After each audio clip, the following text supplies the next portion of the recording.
Bismillahirrahmanirrahim. Assalamualaikum warahmatullahi wabarakatuh.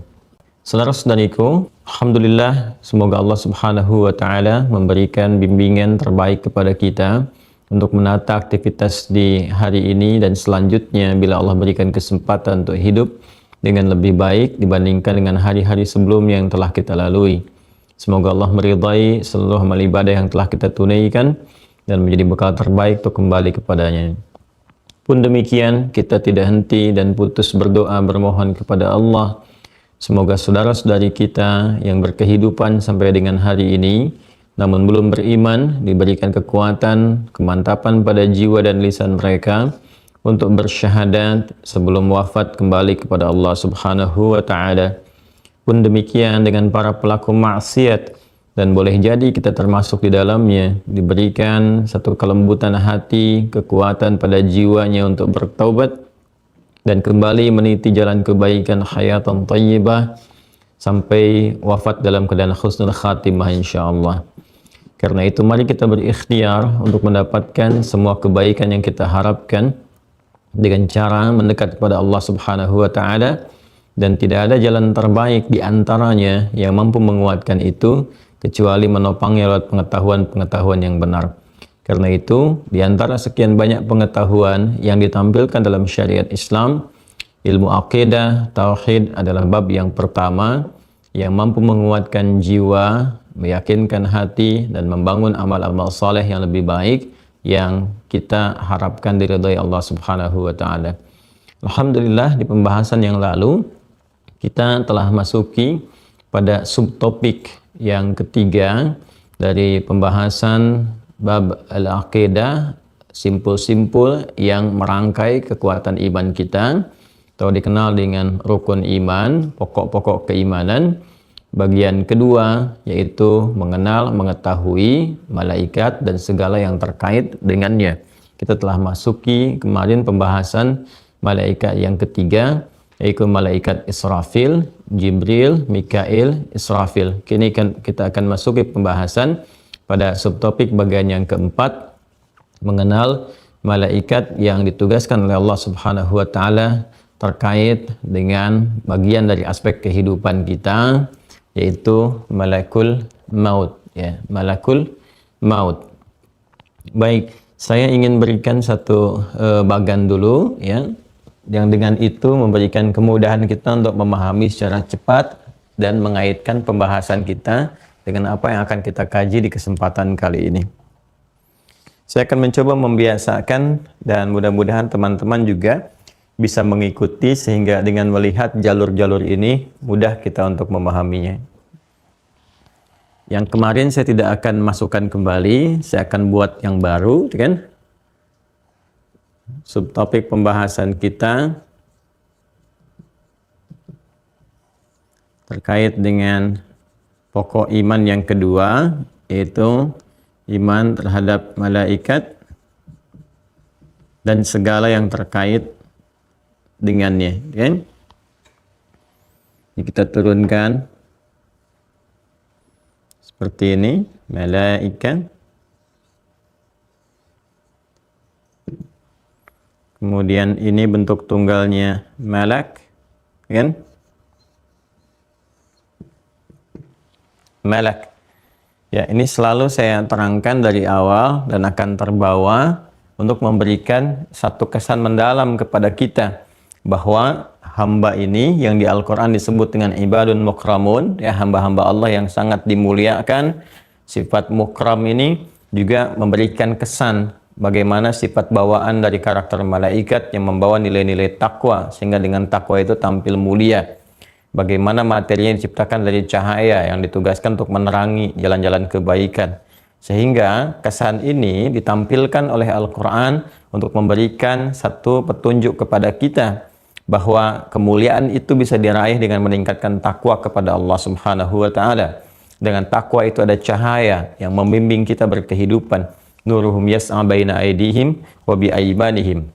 Selalu ada tanda-tanda yang terbaca yang mampu menjadikan itu semua sebagai pedoman kita untuk mendekat kepada Allah Subhanahu wa taala.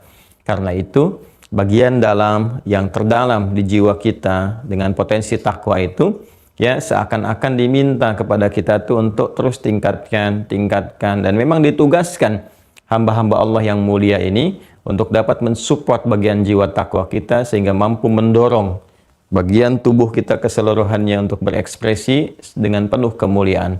Dan dengan itulah kita dimuliakan. Turun Quran surah ke-17 Al-Isra di ayat ke-70 itu. Walaqad karramna bani Adam.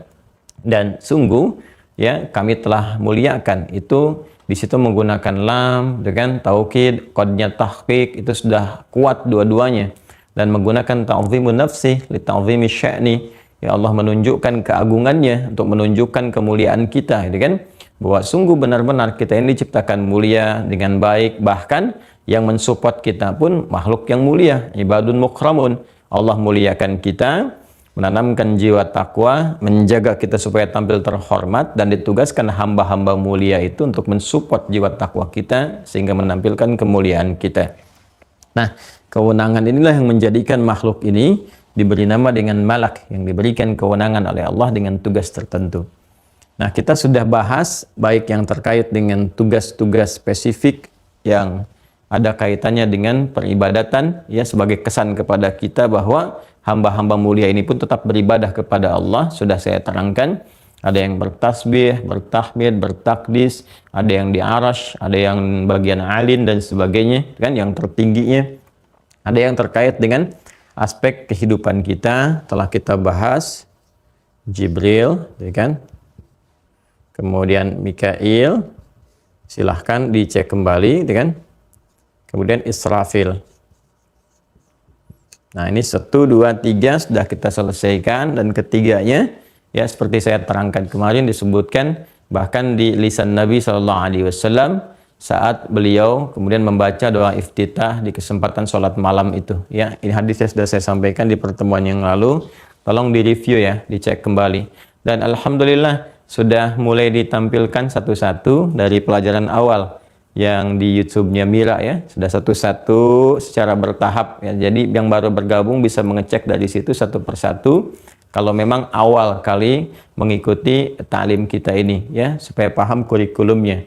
Dan yang memang sudah mulai berjalan, yang mengaktifkan akun silahkan masuk sambil berjalan, itu dicek nanti ya. Kemarin saya lihat ada yang menyampaikan sudah mendaftar kan, ya, sudah mendapatkan paket juga untuk bahan pembelajaran, kan? Nah, namun belum bisa tersambung atau belum mendapatkan feature. Coba konsultasi ke admin, disampaikan, ya, disampaikan, ditanyakan bagaimana dan seterusnya, nanti dibimbing, ya, nanti dibimbing. Kemudian kita akan masuk ke bagian yang keempat, ya, ke bagian yang keempat, malaikat yang diberikan kewenangan. Ini malak. Kalau kemarin kita bahas terkait dengan wahyu kepada Rasul, kan? Kemudian rahmat, berkah dan rizki, ini adalah yang meniupkan, ya sasakala kita menyebutnya tesur dalam bahasa Al-Quran, yang menandakan berakhirnya kehidupan, perhimpunan dan perkumpulan untuk dihisab, malaikat Israfil. Nah, sekarang kita akan masuki pada hal yang terkait dengan akhir dari kehidupan kecil dalam aspek yang luas. Ya, di semesta ini, yang saya katakan kalau ini mengakhiri kehidupan semesta, ya saatnya semua kembali makhluk kepada Allah untuk menentukan muara kehidupan abadinya. Kalau yang ini nanti yang terkait dengan aspek bagian parsial dari semesta ini, yang terkait dengan aspek kehidupan hamba, ya, aspek kehidupan hamba kita masukkan di sini manusia karena terkait dengan kehidupan kita. Nah, bagaimana manusia berkehidupan sampai kemudian berakhir menuju gerbang perpindahannya untuk berpindah kepada tempat yang abadi, akhir ya dari perjalanan kehidupannya. Maka di sini ditugaskan oleh Allah Subhanahu wa taala, ya, satu dari kalangan malaikat. Kalau satu disebut dari kalangan malaikat berarti malak, ya. Kalau disebutkan malak ini selain menunjuk pada bentuk tunggal, satu, ya, singular, mufrad, juga mengesankan tugas atau kewenangan, ya, tugas atau kewenangan. Yang diberi tugas apa gitu kan. Nah ini ada tugas-tugas tertentunya. Nah ini karena terkait dengan ujung pembatas antara kehidupan manusia, di sini kehidupan hidup, ya. Di sini perjalanan, teman-teman sekalian, apa yang kita sebut ini al-ard, ya, misinya disebut dengan al-ard. Nah, misinya disebut dengan khalifah, ya, khalifah tempatnya di al-ard. Ini Quran surah kedua Al-Baqarah ayat 30. Wa idh qala rabbuka lil malaikati inni ja'ilun fil ardi khalifah. Dan ketika Rabbmu Muhammad SAW berfirman dengan menyampaikan, memviralkan kepada seluruh kalangan malaikat, ya, dan sebagian kalangan jin yang hadir pada saat itu, aku akan memberikan tugas, ya, sebagai khalifah. Saya telah terangkan makna khalifah, baik sebagai pemakmur yang saling menggantikan, ya, yang membangun kesuksesan dan sebagainya. Tugasnya di mana? Fil ardi, bukan fis sama. Ya, ingat. Tugasnya fil ardi. Ya, di tempat yang dipijak. Kalau sekarang kita berkehidupan di bumi, nah maka ini sering diartikan dengan di bumi. Bumi. Ya. Jadi tempat tugas kita. Ingat ya, ini tempat tugas. Baik, sifatnya nanti, sifat di sini disebut dengan dunia namanya. Dunia. Dunia. Dunia. Kan kita sebut dengan dunia, gitu kan? Itu sifatnya, tempatnya ardun, tempat yang kita pijak sekarang. Ya, nah, karena kita berada di planet bumi, gitu kan? Meve Bumayu Sauneplu, gitu kan? Merkurius, Venus, gitu kan? Mars, bumi, gitu kan? Saturnus dan seterusnya. Dan Pluto sekarang sudah nggak masuk, gitu kan? Hati-hati, itu satu-satu udah nggak masuk. Kalau ditiup semua sudah nggak masuk lagi, udah hancur semua, gitu ya. Kalau ini terjadi. Nah, kemudian karena kita berada di bumi dengan bagian-bagian tertentu yang sekarang kita tersambung, masya Allah, nah, sifatnya disebut dunia. Maka segala sifat yang berkehidupan di tempat ini punya sifat dunia. Apa itu dunia? Dunia itu kalau kita turunkan, nah, akarnya terkait dengan kata dana, ya. Dana yadnu dunuan, ya kan? Nah, termasuk juga dunia, termasuk fahuwa danin, ya kan? Kemudian juga di situ nanti ada kaitan dengan din, ya, ada korelasi ya. Ya. Dana itu berarti sesuatu yang rendah, dekat, punya sifat cepat juga, ya kan? Baik. Wadanal jannataini, dan ya di surah Ar-Rahman itu, dan orang-orang nanti yang berkehidupan di surga, itu kan, mendapatkan semua yang dia inginkan itu begitu cepat. Ya, begitu cepat, tempat-tempatnya begitu rendah, ya, pengen anggur ada sendiri, wallahu alam nanti. Ya, mudah-mudahan Allah berikan rahmatnya kepada kita untuk mendapatkan yang terindah di surga yang dijanjikan, itu kan? Nah, cuma diberikan informasi di Al-Quran begitu nikmatnya, ya, ngambil wa utubihi mutasyabiha, beragam banyak, seperti mirip-mirip tapi rasanya beda-beda, gitu kan. Nah, yang di Al-Baqarah ayat 25 itu, kan, wa utubihi mutasyabiha, pengen apa-apa kan ditampilkan mirip-mirip, seperti mirip tapi kok rasanya beda-beda, indah, nikmat, cepat, kita sifatnya dekat kita dapati, ya. Nah, ini dari kata dana, ya, rendah, dekat, cepat. Ya, kenapa kemudian sifat dari kehidupan di bumi disebut dengan dunia? Seakan memberikan kesan kepada kita bahwa segala yang kita alami di kehidupan kita sebagai khalifah di tempat ini, di ardun ini, di bumi yang kita pijak saat ini, itu berlangsung dengan cepat. Ya, berlangsung dengan cepat. Ya kan, kita seakan-akan kayak baru kemarin kan? Baru kemarin kita ta'lim. Padahal udah 24 jam gitu.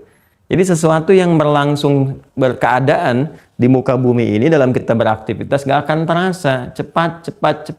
Jadi kalau kita nggak manfaatkan waktu kita untuk beraktivitas itu, rugi kita, ya, rugi karena nggak bisa mengulang kembali pada apa yang telah kita lalui dan berlangsung dengan sangat cepat. Jadi kan, nah itu diantaranya. Sehingga Allah berikan momentum kepada kita untuk mengisi setiap waktu yang kita jalani di bumi ini. Ya, momentum yang kita jalani itu disebut asrun namanya. Al-asr. Ya. Manusia yang menjalani aktivitas, kemudian menata totalitas aktivitasnya dan mengisi asr ini untuk beraktivitas disebut insan namanya. Ya. Jadi kan namanya ada banyak ya, ada bashar, ada ins, ada insan, ada nas, ada bani Adam. Yang terkait dengan ini, jadi semua kita berkehidupan dari bangun tidur sampai tidur lagi, kita tata aktivitas kita, karena waktunya berlangsung cepat. Kalau nggak kita kemudian manfaatkan momentumnya, sudah nggak punya nilai, rugi kita. Ya, karena apa? Tugas kita kan ini sebagai khalifah, kita cari bekal, memakmurkan, membangun, cari bekal pulang, kembali kepada Allah. Karena ingat ya, ini misi nih. Ya, jadi kita cuma menunaikan tugas di bumi ini, harus paham ya, kita menunaikan tugas. Nanti saat masuk pada pembahasan yang spesifik, tinggal kita memilih menjalaninya sebagai apa. Allah bentangkan nih, ada aspek terkait keilmuan, silahkan. Aspek terkait harta benda, silahkan. Apapun nama yang kita sematkan di situ. Ya, apakah misalnya pebisnis kah, pedagang kah, macam-macam kah. Yang ilmu itu ada arsitek kah, yang di hukum, yang di sosial, yang di ekonomi, macam-macam. Silahkan, itu kan nama yang dibentangkan dalam kehidupan kita. Ya, istilah-istilah yang dikembangkan oleh manusia. Kemudian ada lagi yang di kedudukan, apapun namanya. Mau misalnya camat kah, bupati kah, gubernur kah, presiden kah, raja kah, macam-macam, itu penamaan saja. Pada akhirnya nanti itu pilihan, titian dari aktivitas yang kita pilih, termasuk tenaga. Ya, jadi kalau nggak ilmu, harta benda, kedudukan, tenaga. Tapi ingat, itu tugas. Itu tugas ini. Sepanjang kita pilih apapun, tugas kita ini yang kita maksimalkan. Nah, ini harus paham, kita kaji. Ya, dan sifatnya dunia berlangsung cepat. Nah, juga apa? Dunuan itu rendah. Rendah gitu kan, saking rendahnya itu apapun yang kita dapatkan akan hilang. Ya, apapun itu jabatan pada saatnya akan selesai. Harta benda pada saatnya sebanyak apapun akan ditinggalkan, gitu kan? Kemudian apa lagi? Apapun itu, ilmu pada saatnya juga akan mulai berkurang. Ya, karena sifat-sifat dunia itu sendiri disebut dengan sifat ardun itu sendiri disebut dengan dunia, memberikan kesan kepada kita semua nggak abadi. Kalau bukan kita meninggalkannya duluan, maka dunia meninggalkan kita, selesai, gitu kan? Karena itu yang ditampilkan selalu sifatnya. Ya, kita hidup di mana? Jarang orang menjawab di bumi.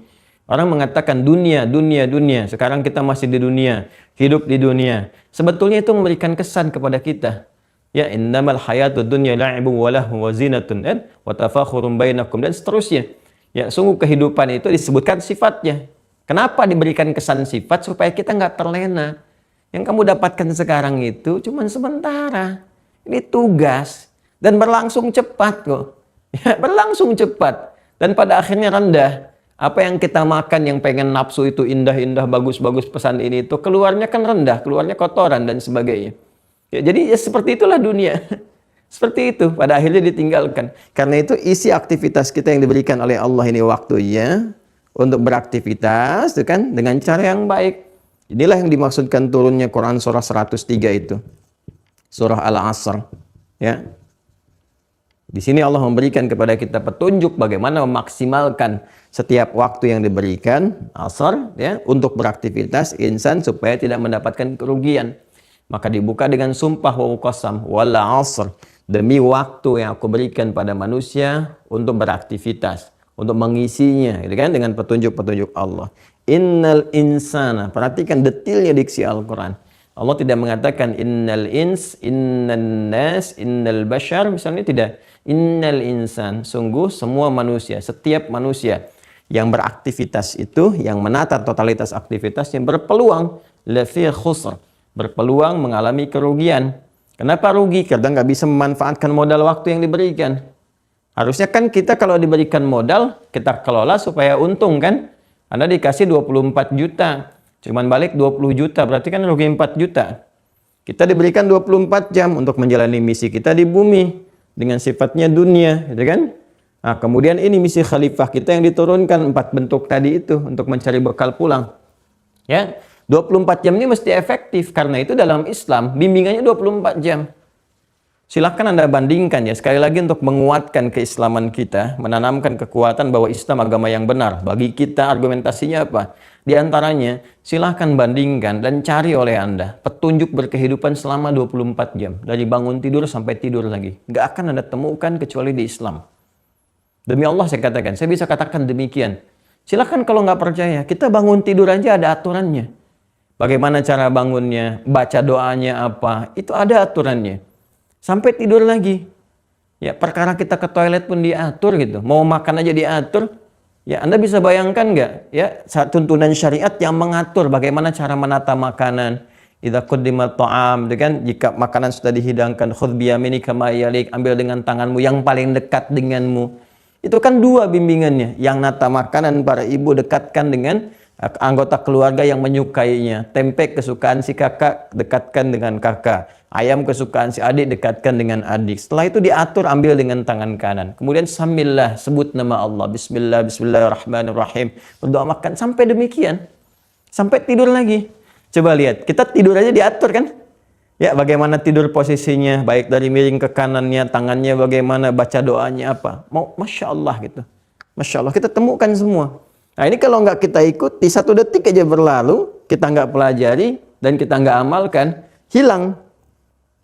Hilang potensi kebaikan yang kita bisa raih untuk bekal kita pulang menghadap Allah. Karena kan misi ini kalau kita ingin katakan mission complete, telah selesai, kita pulang kepada Allah, kan cuma 2 kan? Ya, misi itu kan cuma 2 tuh ditunaikannya. Yang kita kerjakan dengan benar, kan? Yang tidak kita kerjakan dengan benar. Semuanya ada kemungkinan. Tinggal Anda pilih aja. Ya, mission I am possible, atau impossible. Tinggal baca aja. Ya kan? Ya kan? Ya kan? Mission impossible atau I am possible. Jadi semuanya possible, sangat mungkin dilakukan. Tinggal ya kita memilih aja bagaimana keduanya ini kita maksimalkan. Kita ingin maksimalkan menjadi kemungkinan yang baik, kita pelajari, kita tata. Makanya penting kita belajar, terus pelajari dalam berkehidupan. Dari pribadi kita sekarang bergerak nih secara individual, apa tugasnya, keluarkan satu-satu, kita pelajari sampai jadi kebiasaan. Dituliskan nggak ada masalah. Ya kan? Atau baca buku-buku yang terkait dengannya. Lalu berkehidupan keluarga, lihat pedoman di keluarga bagaimana supaya dapat kebahagiaan, kenyamanan, petunjuk sekaligus bekal pulang. Ya, bekalnya itu yang saya pernah terangkan berkali-kali ya. Perbuatan baiknya nanti disebut dengan hasanah. Ya kan? Setiap mengerjakan yang baik mengikuti pedoman ini, ya illal ladzina amanu iman wa amilus solihat, nanti amal soleh. Amal soleh ini yang menjadikan hasanah. Saya sudah terangkan Quran surah 6 ayat 160. Man ja'a bil hasanati falahu asyru amsalihha. Ini melahirkan ajrun. Ya. Lahum ajrun ghairu mamnun. Jamaahnya disebut dengan ujur. Nah ini yang dibawa pulang. Jadi setiap kita mengerjakan sesuatu, ini akan dibawa pulang bekalnya. Puncaknya nanti saat penutup kehidupan. Ya. Kita meminta ya kepada Allah perlindungan, bimbingan untuk menjalani kehidupan di bumi ini, menunaikan misi dengan baik sehingga bisa mengumpulkan poin. Ini kredit kita tuh ini nih poinnya nih. Ajrun ini. Ini yang kita bawa pulang. Sebagai pertanggungjawaban misi kita selesai ditunaikan di bumi. Kita pulang kepada Allah ya, membawa kemudian hasil-hasil yang telah kita kerjakan. Nah, selesai ini kita tinggalkan, kita berpindah kembali kepada Allah Subhanahu wa taala menuju gerbang kehidupan yang lebih abadi, ya, datang kembali kepada Allah gitu kan, bersiap untuk mempertanggungjawabkan dan menyampaikan apa yang telah kita lakukan, kita kumpulkan bekalnya. Ini poinnya, ajrun. Ya, kalau nggak kita ikuti pedoman ini, kita berkehidupan biasa saja. Ya, tapi ini nggak dapat. Jadi semua yang kita lakukan ya aspek dunia saja. Aspek dunia. Ini yang Nabi sampaikan, setiap walaupun itu perbuatan baik kita kerjakan, tapi kita tidak mengikuti konsepsi ini, bagaimana mengerjakannya, doa apa yang dibaca, pedomannya seperti apa, ya kita berkehidupan dunia saja normal. Setelah itu selesai ya selesai. Nggak punya bekal pulangnya, ini yang nggak ada nih. Yang dimaksudkan Nabi, kullu amrin dzibalin la yubda'u fihi bismillahirrahmanirrahim fahuwa abtar. Setiap perbuatan baik, apapun jenisnya, bahkan yang baik standar, bantu orang itu baik gitu kan, bersabar itu baik, jujur itu baik, dan sebagainya. Ya. Nah, tapi kalau kita kerjakan semua untuk dunia saja. La yubda'u fi bismillahirrahmanirrahim. Nggak dimulai dengan bismillahirrahmanirrahim. Nggak ditujukan untuk kepentingan cari bekal kembali kepada Allah. Ya kan? Tidak dimulai dengan bismillah. Lakukan karena Allah. Diniatkan sebagai ibadah. Maka ini terputus nih. Fahuwa abtar. Nggak ada poin ini. Yang jadi apa? Ya dunia saja. Ya dunia. Jadi sifatnya ya sudah. Walaupun bukan maksiat, dia netral saja. Walaupun bukan maksiat, dia netral. Bekerja ya bekerja. Seperti itu adanya. Jadi nggak ada beda antara orang beriman dengan belum beriman. Ya. Jelas ya? Nanti itu pun dibalas. Saking adilnya Allah. Kalau seorang bekerja untuk urusan dunia, itu dibalas. Dengan turunnya Quran surah ke-25. Al-Furqan ayat 23. Wa qadimna ila ma 'amilu min 'amalin faja'alnahu haba'an manthura. Dan kalaupun ada orang yang berbuat baik di dunia, tapi bukan dilakukan dengan dasar iman, untuk cari bekal akhirat, ya kan? Maka kami balas dengan cepat. Karena itu banyak orang-orang baik, ya disebut pahlawan kah, kemudian juga dibalas, ya apresiasi dari orang-orang menilai baik di dunia, semua mengatakan baik, dibalas dan sebagainya. Tapi saat pulang ke akhirat, karena nggak punya bekal, bukan diniatkan sebagai bekal pulang. Faja'alnahu haba'an manthura. Kami jadikan debu yang berterbangan, artinya nggak ada nilainya. Ya, selesai gitu. Itu keadilan Allah. Nah, sekarang pertanyaannya, ketika kita kemudian menjalani ini semua sampai batas kita selesai, nah batasnya disebut dengan ajal namanya. Ajal. Ajal. Ini saya terangkan detail ya. Dan mudah-mudahan Allah berikan kemampuan untuk menjelaskan dengan baik ya. Ini kalau sudah dipahami, tugas kita ini, teman-teman sekalian, terus kita kerjakan, mengumpulkan ini, ajrun, berbuat hasanah, amal soleh, dengan dasar iman. Ini konsepsinya. Wal asr, innal insana lafi khusr illa alladhina amanu iman wa amilus salihat. Dan dari iman itu meniti amal soleh, jadi hasanah, mendapatkan ajrun. Jadi dunianya kita dapati, akhiratnya, ya bekalnya terkumpul. Ini kita kerjakan terus, nah sampai ujung akhir kehidupan, ujung misi kita. Batas waktu yang diberikan oleh Allah kepada kita untuk beraktivitas di bumi ini dengan sifat dunia ini disebut ajal. Ya, Quran surah ke-7 ayat 34. Al-A'raf, Quran surah 7 ayat 34. Walikulli ummatin ajal. Dan bagi setiap umat, Allah langsung menggunakan sinekdok totem proparte, menyebutkan keseluruhan, ya supaya tidak ada yang bertanya apakah cuman saya aja, semua. Jadi nggak ada peluang tanya lagi. Ya semua umat, berganti generasi, berganti nabi, berganti rasul sampai kehidupan berakhir. Jangankan kita, jangankan saya, jangankan Anda, semua umat. Walikulli ummatin ajal. Semua umat yang berkehidupan, yang pernah kemudian beraktivitas, diberikan misi berkehidupan di bumi ini, diberikan batas waktu oleh Allah untuk menjalankan misinya, disebut dengan ajal. Nah, فَإِذَا جَاءَ أَجَلُهُمْ, maka ketika tiba ajalnya itu, batasnya sudah selesai, berakhir, لَا يَسْتَأْخِرُونَ السَّاعَةَ وَلَا يَسْتَقْدِمُونَ, maka tidak akan pernah bisa, ini ketentuan yang paling utama, nggak akan pernah bisa dimajukan atau dimundurkan. Berharap ditahan walau sesaat, berharap dimundurkan gitu kan, beberapa saat, atau mohon untuk dimajukan, dipercepat, nggak bisa.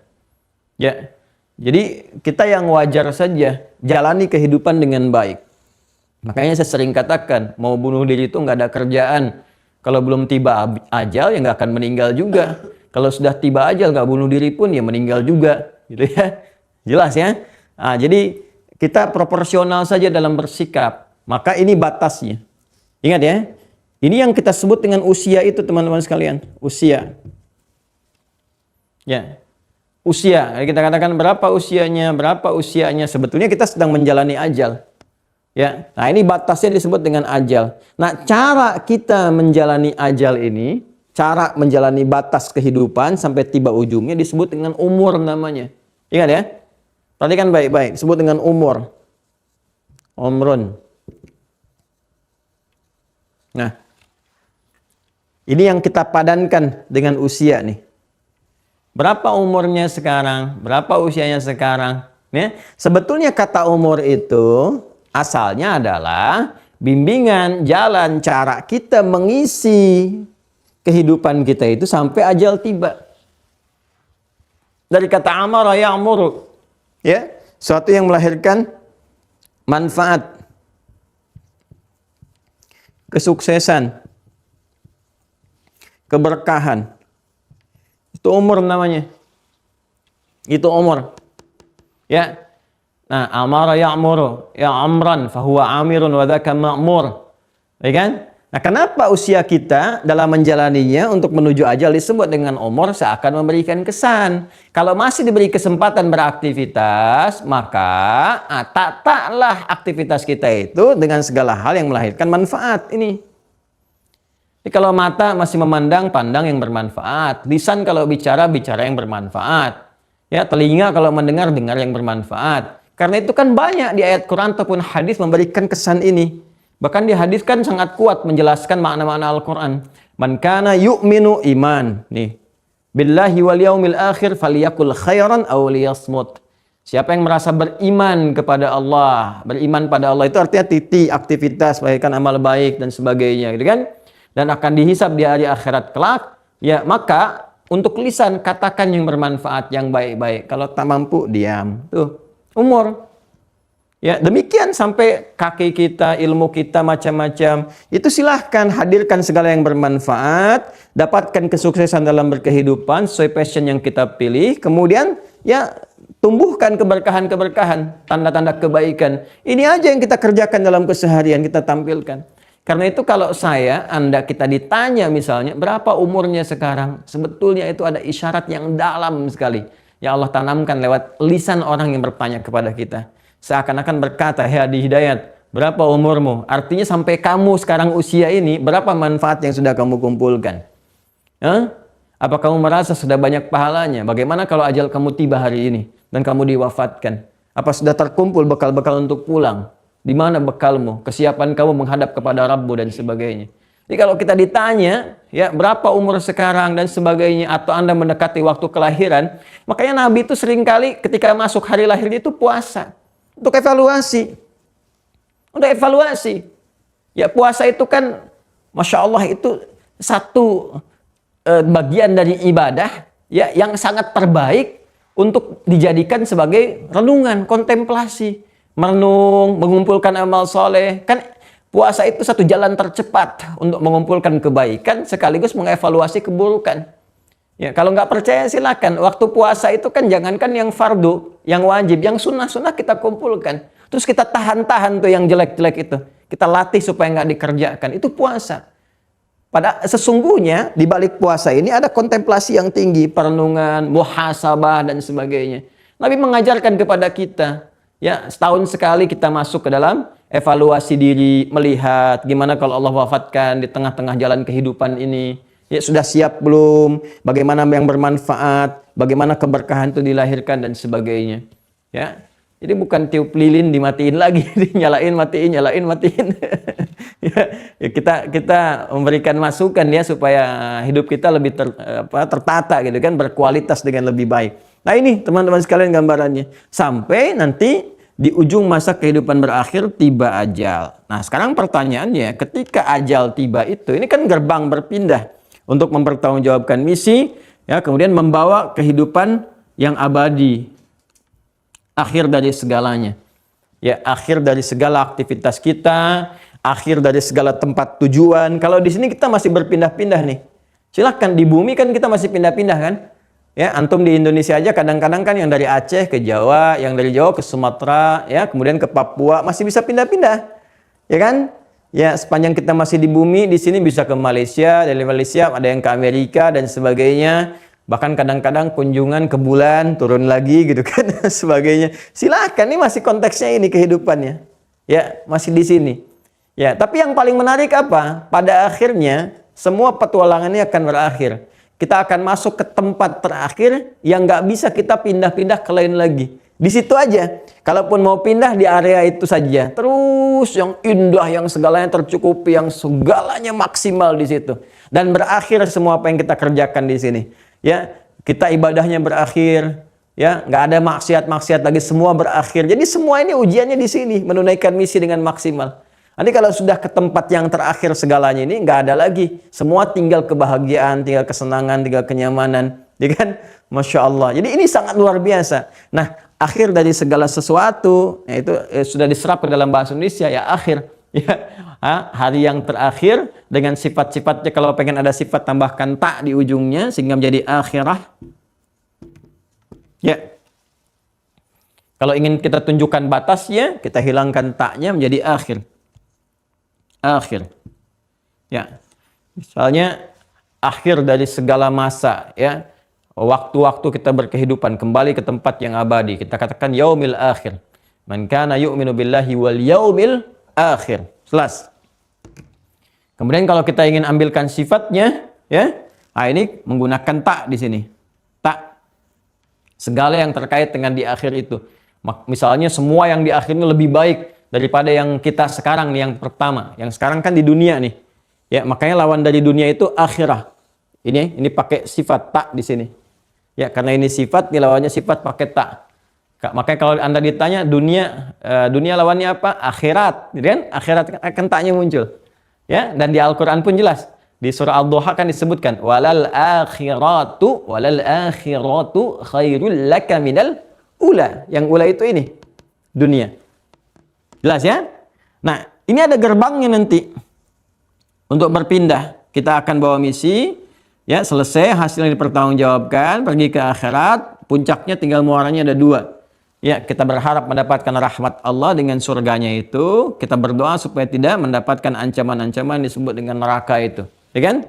Nah, untuk ke sini mendapatkan rahmat dan sebagainya, ada gerbang nanti pemisah. Ya, gerbangnya disebut dengan barzakh namanya. Ya, barzakh di sini. Barzakh. Barzakh itu pemisah 2 hal yang nggak saling menyatu. Ya, nggak saling menyatu. Bainahuma barzakhul la yabghiyan, ya, di surah Ar-Rahman itu, ya kan? Ya, di antara 2 ada bagian air itu kan menyatu, ya, 2 sumber kemudian menatu di satu titik. Nah, keduanya nggak menyatu, nggak bercampur. Ya, datang dari satu sisi, terus berkumpul, tapi nggak bisa nyatu. Balik lagi. Ada sekat. Sekatnya nggak nampak, nggak kelihatan. Cuman air itu nggak bisa nyatu. Kayak minyak sama air gitu kan. Tapi ini nggak balik. Ini arusnya pun balik sini, ini ke sini. Masya Allah, luar biasa. Dan ikan-ikannya juga menyesuaikan gitu kan. Ini yang arus ini datang. Bainahuma barzakhul la yabghiyan, ada pemisah. Pemisah yang tak tampak, yang memisahkan antara 2 hal, tidak menyatu secara sekaligus, ya, seakan-akan dia punya alam sendiri, di alam sendiri itu disebut barzakh. Makanya kita katakan alam barzakh, alam yang memisahkan kehidupan dunia kita, ya, dengan akhirat yang sebentar lagi kita akan tuju, gitu kan. Nah, untuk masuk ke barzakh ini, ya, kalau kita waiting room lah, ya, ruang tunggunya gitu kan. Ya, ini kan Anda mau ke Zoom kan, masuk ke ruang Zoom, ya, bayangkan aja gitu. Ya, untuk masuk ke ruang Zoom kan Anda ada di waiting room tuh. Nah, itu barzakh namanya. Ya. Keadaannya disebut dengan kubur, makanya kita disebut dengan alam kubur. Afala ya'lamu idza bu'athira ma fil kubur. Ya kan? Pemisahnya disebut dengan barzakh, keadaannya disebut dengan kubur. Nanti kita lihat setelah masuk ke pembahasan simpul kelima tentang akhirat. Nanti kita perdalam itu, ya. Termasuk jawaban apakah ada siksa kubur atau tidak dan sebagainya, kita bahas di situ. Nah, untuk menuju ke sini maka mesti berpindah keadaannya. Kalau kita pindah ke satu tempat, kan kita menyesuaikan. Bawa bekal, bawa visa, bawa paspor, bawa macam-macam. Keadaan kita juga berubah, dicek lagi. Sekarang pakai tes PCR, kan? Ada antigen, ada macam-macam dan sebagainya. Nah, ini ke sini ada penyesuaian. Yang boleh masuk ini, yang tidak ini, gitu kan? Maka ada satu hal yang Allah tetapkan, berikan tugas kepada malaikat. Malak untuk memproses perpindahan setiap hamba tanpa kecuali. Semua manusia yang diberikan misi di bumi, mau dia berhasil, mau gagal, mau dia peduli, mau abai dan sebagainya, semua akan ditugaskan oleh Allah Subhanahu wa taala kepada satu dari kalangan malaikat untuk mengembalikan semuanya ke waiting room di sini, ke alam barzah untuk pertanggungjawaban. Lewat apa? Lewat satu ketetapan Allah yang bernama maut namanya. Maut. Ini pemisahnya. Waiting roomnya tempatnya disebut dengan barzah, proses perpindahannya disebut dengan maut. Jadi semua kita yang telah diberikan keadaan untuk berkehidupan dengan datangnya roh itu, masih ingat Quran surah ke-15 Al-Hijr ayat 28 sampai 30. Wa idz qala rabbuka lil malaikah inni khaliqum basyara min salsalim min hama'im masnun fa idza sawaituhu wa nafakhtu fihi min ruhi. Kan? Maka ketika fisiknya sudah mulai berproses tercipta, roh ditiupkan. Begitu roh masuk menyatu dengan fisik, masih ingat disebut dengan nafas, ya kan? Nafas, maka diserap ke dalam bahasa Indonesia mulai bisa bernafas, nafas. Kalau sudah jadi nafas ini, maka misi akan dimulai, ya. Mulai diberikan bimbingan dulu terus, ya. Sampai dalam masa kandungan di rahim, sampai keluar nanti setelah berkomitmen, dilahirkan, berkehidupan, dibimbing terus sampai balik. Ketika balik baru berlaku misi, ya kan? Nah, ini nafas sudah menyatu, maka di sini nanti akan diberikan bekal takwa dari kecil nih. Orang sekitaran bertanggung jawab, orang tuanya, kerabatnya, macam-macamnya, supaya ini naik, muncul, ya. Dan fujur dikendalikan. Quran surah 91 ayat 7 sampai 10, wa nafsin wa ma sawwaha fa'alhamaha fujuraha wa taqwaha. Ini yang kita maksimalkan. Nah, maka di dalam nafas ini ada ini. Nah, hasil dari misi kita, ya kan, untuk berkehidupan di bumi demi memunculkan takwa ini yang disupport oleh takwa sehingga melahirkan amal saleh. Karena itu di Al-Qur'an kata-kata takwa sering bersanding dengan amal saleh, disupport oleh iman seperti sering saya jelaskan, ya kan? Ini ayatnya sangat banyak sekali. Ya dzalikal kitabu la raiba fi hudal lil muttaqin, takwa alladzina yu'minuna bil ghaib, iman wa yuqimunas shalah, amal saleh. Ya, terus banyak sekali. Ini naik sampai terakhir nanti. Sampai ajalnya tiba, maka terkumpul di sini bekal-bekal. Seperti halnya di fujur pun terkumpul kemaksiatan-kemaksiatan. Di sini taat, di sini maksiat. Ya. Maka beda saat tiba pertama kali nggak bawa apa-apa, ini masih bersih, murni, ini support ke sini. Saat pulang, ini perbedaannya akan ada di sini. Takwa dengan fujur. Ya kan? Maka ketika pulang ini, nafasnya yang berpulang, membawa ini. Ya. Nah, setiap nafas ini akan berpulang mempertaruhkan apa yang dia telah kerjakan kepada Allah Subhanahu wa taala, maka mesti melalui ini yang disebut dengan maut. Ya, maut. Ini gerbangnya untuk masuk waiting room. Ini gerbangnya, maut namanya. Karena itulah kemudian Allah infokkan supaya kita mempersiapkan ke masa-masa itu. Islam itu indah, detil sekali. Semua fase-fase kehidupan itu diberikan penjelasannya supaya kita siap-siap. Ya, dari sebelum lahir ada, sehingga ibu bisa menyiapkan sejak dalam kandungan. Saat kelahiran dijelaskan, bahkan detil sampai pemberian ASI-nya berapa lama. Dari mulai tumbuh dijelaskan, sampai mau akhir kehidupan pun dijelaskan. Maka Allah tegaskan di Quran surah ketiga Ali Imran, terkait dengan sifat nafas dan maut ini. Quran surah ketiga Ali Imran, ayat 185. Ya, perhatikan. Kalau yang tadi, yang ini walikulli ummatin ajal, setiap umat itu punya batasnya. Yang ini terkait dengan mautnya. Ya, kullu nafsin. Perhatikan, pakai kullu lagi. Kalau sudah pakai kullu mencakup semua. Nggak ada yang akan terbebas. Tidak ada yang akan terlepas. Kullu nafsin. Allah tidak katakan kullu rohin. Walaupun yang kembali rohnya, dicabut rohnya gitu kan. Tapi kualitas roh yang dibawa ini sudah membawa ya satu capaian dari perbuatan amal ini. Ya, sedangkan ini bersemayamnya di nafas. Maka Allah katakan, perhatikan kalimatnya, firmannya, kullu nafsin dha'iqatul maut. Jelas? Kullu nafsin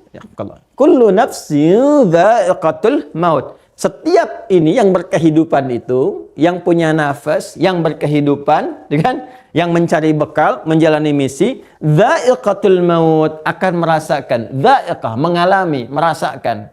Ya, apa itu? Maut, datangnya maut. Jelas ya? Ah, jadi ini gerbangnya sudah, siapapun yang hidup pasti akan dapat maut. Ya, dapat maut. Kata kerja asal maut ini dari kata mata yamutu. Ada mata, ada mata. Ya. Ada mata, ini artinya kapan. Ada mata yamutu. Mata yamutu. Ya kan? Mata, mata. Mata, mata. Kapan ini? Kalau mata begini artinya kematian, meninggal. Ya. Kalau kita ingin sopankan gitu kan, haluskan. Kalau ini standar tergantung konteks dibawa mau kemana. Tapi kalau kita ingin jadikan halus, gitu kan, maka berubah katanya menjadi tawaffa ya tawaffa. Ya. Proses ini disebut dengan maut saat datang itu bisa mengambil kata dasarnya ini mata, gitu kan, atau kita haluskan menjadi tawaffa. Ya, tawaffa ya tawaffa. Kalau ke sini diterjemahkan ke dalam bahasa Indonesia menjadi kematian, mati gitu kan. Nah, cuman kan masih umum. Karena masih umum, makhluk yang lain pun kita sebut dengan kata ini mati. Misalnya hewan mati gitu kan. Masya Allah gitu kan. Hewan apa? Mati. Kemudian tumbuhan apa? Mati. Ini pohonnya kayaknya udah mati gitu kan. Ini hewannya udah mati, masih umum. Maka Masya Allah, Allah dengan rahman, kasihnya, apresiasi kepada misi kita, menjadikan kehidupan kita itu, perhatikan baik-baik, walaupun gerbangnya maut disebutkan maut, tapi prosesnya disebut dengan tawaffa. Untuk menunjukkan nih hamba yang mulia, kita tuh begitu dimuliakan oleh Allah. Begitu dimuliakan. Wabi ayyi ala'i rabbikum atukadziban. Dalam proses akhir kehidupan pun disebut dengan bahasa yang sangat halus. Ditugaskan malak, ya malak, satu malaikat, satu dari bagian malaikat untuk membawa maut. Ya, kemudian bagaimana cara dia ditugaskannya? Ya, sudah mengakhiri kehidupan membawa, dan kata yang digunakan menggunakan kata tawaffa. Dikumpulkan kata malak, maut dan tawaffa itu di Quran surah ke-32. As-Sajdah ayat 11. Di mushaf standar paling kanan sebelah bawah. Yang seringkali kadang kita baca di hari Jumat di waktu subuh itu kan, As-Sajdah, kalau nggak ada yang Al-Kahf atau Sabbihis itu kan rakaat pertama. Lihat Quran surat 32 As-Sajdah ayat 11. Silakan dibuka mushafnya. Qul yatawaffakum malakul maut. Ada? Qul yatawaffakum malakul maut alladhi wukkila bikum thumma ila rabbikum turja'un. Udah selesai semua yang saya sampaikan, cuma satu ayat, bayangkan. Hampir 1 jam saya terangkan. Ya, 45 menit kurang lebih, itu cuma ada dikumpulkan di satu ayat. Qul yatawaffakum. Ya. Katakan Muhammad sallallahu alaihi wasallam, sampaikan kepada manusia, jangan terlena. Jangan merasa abadi dalam kehidupan di bumi ini. Sifatnya dunia kok sementara. Hanya sementara aja, cepat, rendah, akan ditinggalkan dan sebagainya. Pada akhirnya dia akan berada di gerbang kehidupan, di ujung kehidupannya. Ya, akan ada satu di antara malaikat ditugaskan, diberi nama siapa? Malakul Maut. Allah langsung berikan namanya Malakul Maut. Saya tugaskan satu malaikat, namanya apa? Malakul Maut. Qul yatawaffakum Malakul Maut. Langsung disebutkan malaikatnya namanya Malakul Maut. Malakul Maut. Apa tugasnya? Yatawaffakum. Ingat, di situ menggunakan fi'il mudhari'. Artinya berkelanjutan terus, siapapun sampai kehidupan berakhir. Nggak berhenti di satu titik. Itu aja, nyabut nyawa aja terus itu kerjaannya. Ya, dan memang taat sifatnya. Ingat, kembali ke Quran surah 66 ayat 6. La ya'sunallaha ma amarahum wa yaf'aluna ma yu'marun. Nggak akan pernah bermaksiat, menunaikan tugas sesuai tupoksinya. Ini malakul maut ya, bawa maut aja, cabut. Nggak ada rasa bosan, emang taat aja begitu. Aku lihat mukanya aja sebel. Jibril, kamu aja deh, kamu kan udah purna tugas kemarin. Nggak begitu. Tidak gitu ya. Semua patuh aja, itu yang ditugaskan, itu yang dikerjakan dan sebagainya. Itu aja yang terus dilakukan. Ya, jadi yang kita kenali di sini yang pertama, perhatikan baik-baik. Bagaimana rahmannya Allah masih memberikan kasih kepada setiap hamba, ya kan? Bahkan di ujung kematiannya. dengan menggunakan kata-kata yang halus. Tinggal bagaimana sikap hamba membalasnya. Masa iya Allah sudah nyampaikan kepada kita dengan halus-halus, tiba-tiba kitanya bermaksiat. Ya, Anda aja bagaimana kalau sudah bertutur kata yang halus, yang sopan, yang baik, tiba-tiba dimaki-maki oleh lawan bicara Anda. Bagaimana Anda bersikap? Ya kan? Ini yang kita mesti dalami gitu. Itu bahasa Quran tuh Allahu Akbar, Masya Allah, dalam sekali dan sangat luar biasa. Ya, nah di sini menggunakan fi'il mudhari, ya, yatawaffakum, tawaffa, yatawaffa. Ini pakai ya. Ingat kalau ada Anita, saya pernah ajarkan kan, Anita Hamzah nun ya ta, itu menunjukkan makna berkelanjutan, progresif, terus berkelanjutan sampai akhir yang ditetapkan. Ya, present, saat ini, continuous, terus berlangsung, future, sampai kapanpun, sampai kehidupan berakhir. Jadi malaikat ini punya tugas dari sejak awal penciptaan hamba Nabi Adam alaihissalam, manusia pertama turun ke bumi dan seterusnya, gitu kan? Sampai berakhir kehidupan, dicabut nyawa, cabut nyawa, ditugaskan oleh Allah. Itu saja. Jelas ya? Jadi dari sini pertama yang harus dihadirkan pada diri kita adalah kasih Allah Subhanahu wa taala, yang bahkan menutup misi kehidupan manusia di bumi itu dengan tampilan kalimat yang sangat halus di sini, yang sangat baik, memberikan kesan-kesan yang mulia dengan sifat rahmannya. Tinggal bagaimana nanti sifat rahman itu dijawab oleh hamba, sehingga mendapatkan juga feedback dari malak yang ditugaskan, malaikat ini, bagaimana membalasnya itu semua. Ya, baik. Kemudian yang kedua, teman-teman sekalian, perhatikan, ini pun memberi kesan kepada kita bahwa kehidupan dunia ini dengan sifat yang sementara itu nggak abadi.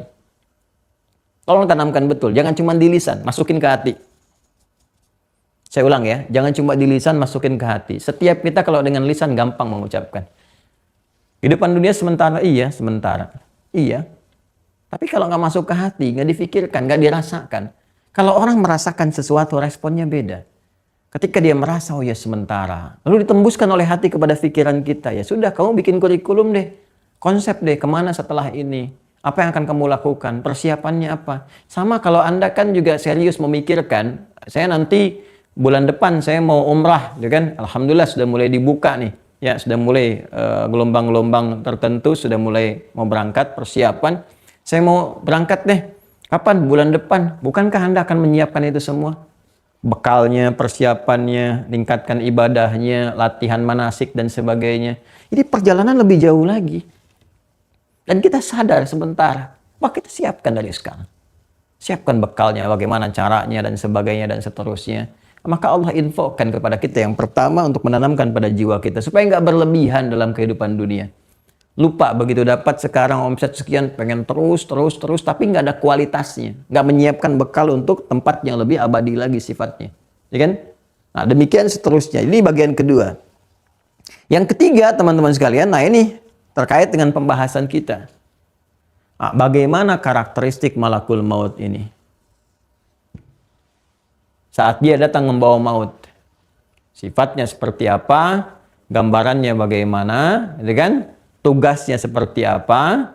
Dan kaitan-kaitan dengan kita ketika mengatakan iban kepada malaikat yang keempat, malakul maut, bagaimana kemudian kita menjalaninya. Nah itu yang sekarang coba kita akan detilkan. Tapi saya menginginkan semua kita paham dulu tentang ini. Ya, sehingga kita merasa, oh iya saya belajar tentang malakul maut itu, saya mengenalnya itu karena ini, supaya saya punya persiapan-persiapan. Jelas ya? Nah ini baru mukaddimah. Nah, sekarang kita masuk kepada pengenalannya. Yuk bismillah, pelan-pelan. Ya, kalau di Mira kita detil supaya mengerti dulu ya. Ya. Kalau menghafal Anda bisa cari kesempatan lain untuk menghafalkannya. Alhamdulillah. Nah, ini terhapus, nanti Anda tinggal review ya. Kalau mau lihat lagi urutannya.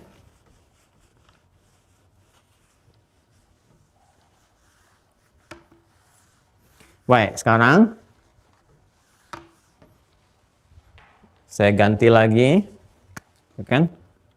Bagannya begini. Nah, ini juga udah mulai mendekati maut nih tintanya nih. Allahumma sholli ala sayyidina Muhammad.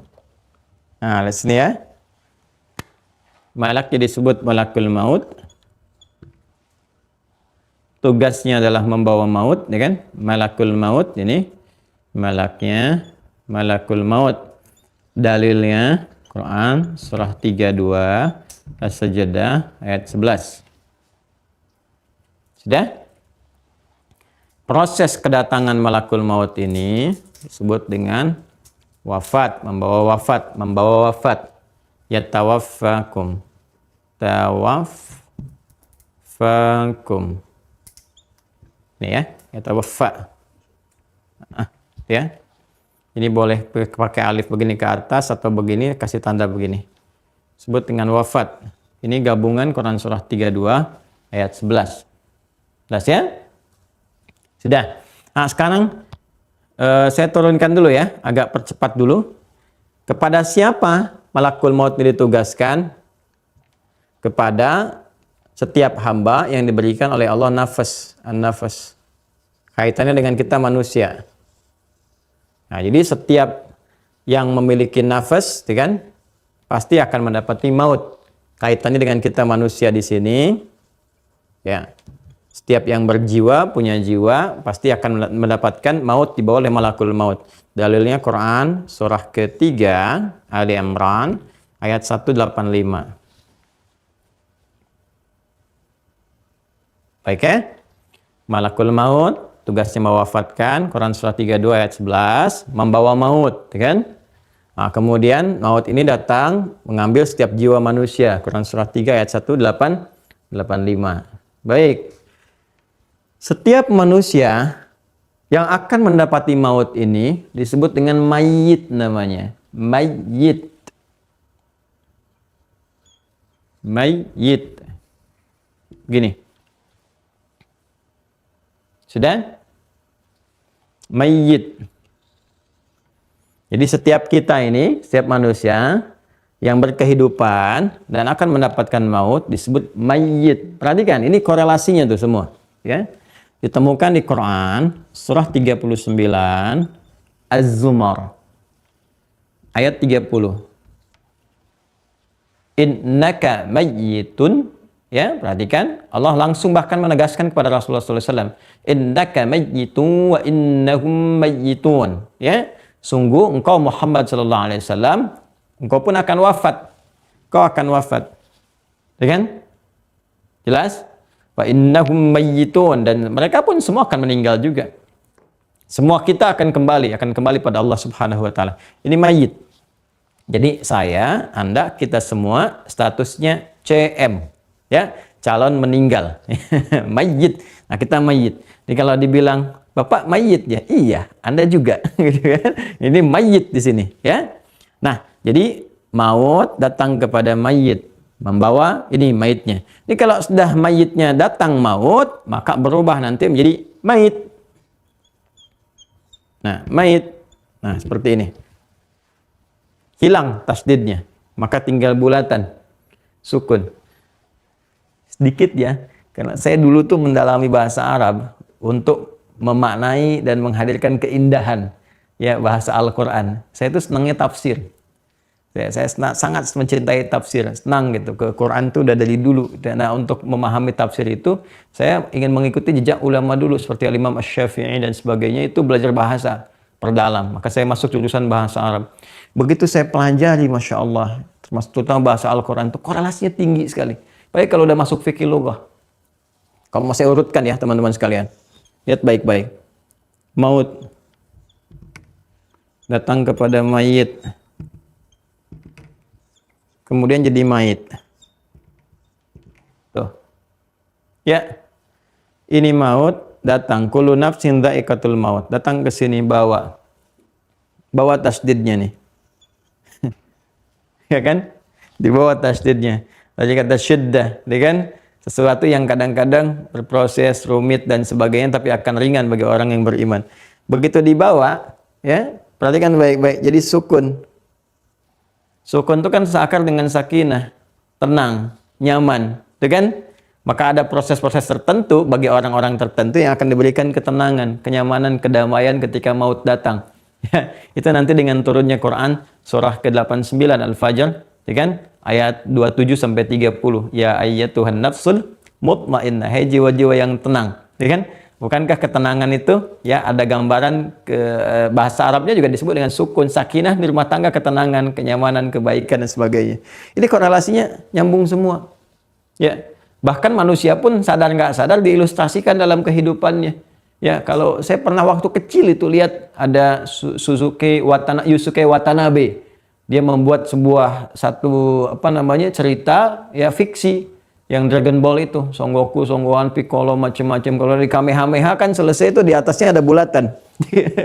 Selesai, tandanya dia selesai gitu kan. Nah, itu manusia juga secara fitrah demikian. Ya, ini ya teman-teman sekalian. Ini di surah Yasin, kita bacakan Quran surah 36 ayat 33 sampai 34. Ya. Kalimat mayit dengan sifatnya. Bahkan di sini disebutkan segala yang terkait dengan bumi. Ini ke bumi masuknya pakai sifat tak di situ. Ayatullahumul ardul mayitatu ahyainaha, gitu kan? Kita bacakan kalau hari Jumat selain baca Al-Kahf, baca Yasin juga kan. Wa ayatullahumul ardul mayitatu ahyainaha, gitu kan? Dan kami berikan tanda-tanda yang mendekatkan mereka kepada Allah Subhanahu wa taala, di mana saat bumi itu ya mati, kehidupan dimatikan dan kami hidupkan. Jadi kalau sudah mati, yang dalil yang mau saya ambil adalah segala yang sudah mati nggak berkehidupan ini pakai sukun. Kalau masih berkehidupan akan meninggal pakai tasdid. Ini maksudnya, ya. Ini juga ada di Al-Baqarah kalimat maitah ayat 173. Ya, innama harrama 'alaikumul maitata waddamah dan seterusnya. Jadi kata Quran surah kedua Al-Baqarah ayat 173. Paling kiri agak ke atas sedikit, ya, di mushaf standar. Jelas ya? Saya ulang ya. Yang ditugaskan namanya malakul maut. Tugasnya membawa wafat, membawa kematian. Ya kan? Yang ditugaskan dari malakul maut adalah apa? Memisahkan jiwa dari raga manusia. Jadi nanti yang masuk waiting room dan sebagainya diambil, nanti ditempatkan ya untuk menunggu di barzakh, dicabut ini untuk berpisah. Ya, dicabut ini semua berpisah, ini yang membawa bekal kepada Allah. Baik, setiap yang akan dicabut nyawanya manusia statusnya mayit. Dalilnya ini, kalau sudah selesai menjadi mayit. Kalau sudah diangkat ke keranda untuk dimasukkan ke alam kubur, ke barzakhnya disebut dengan janazah. Nih, janazah itu kalau udah masuk keranda, ya, kalau udah masuk keranda, disolatin dan sebagainya, itu masuk ke situ disebut dengan janazah namanya. Ya, dah sampai sini dulu ya, pelan-pelan. Sekarang kita lihat karakternya bagaimana, cara mencabut dan sebagainya, sifatnya seperti apa. Sebelum sampai ke sana, nah, saya ingin sampaikan dulu informasi. Malakul maut ini disebut juga dalam tutur-tutur masa lalu. Tutur-tutur masa lalu. Ya, bahkan sebelum periode keislaman. Ya, kalau sebelum periode keislaman yang dibawa risalahnya oleh Nabi Muhammad SAW untuk menyempurnakan risalah sebelumnya, ya kan?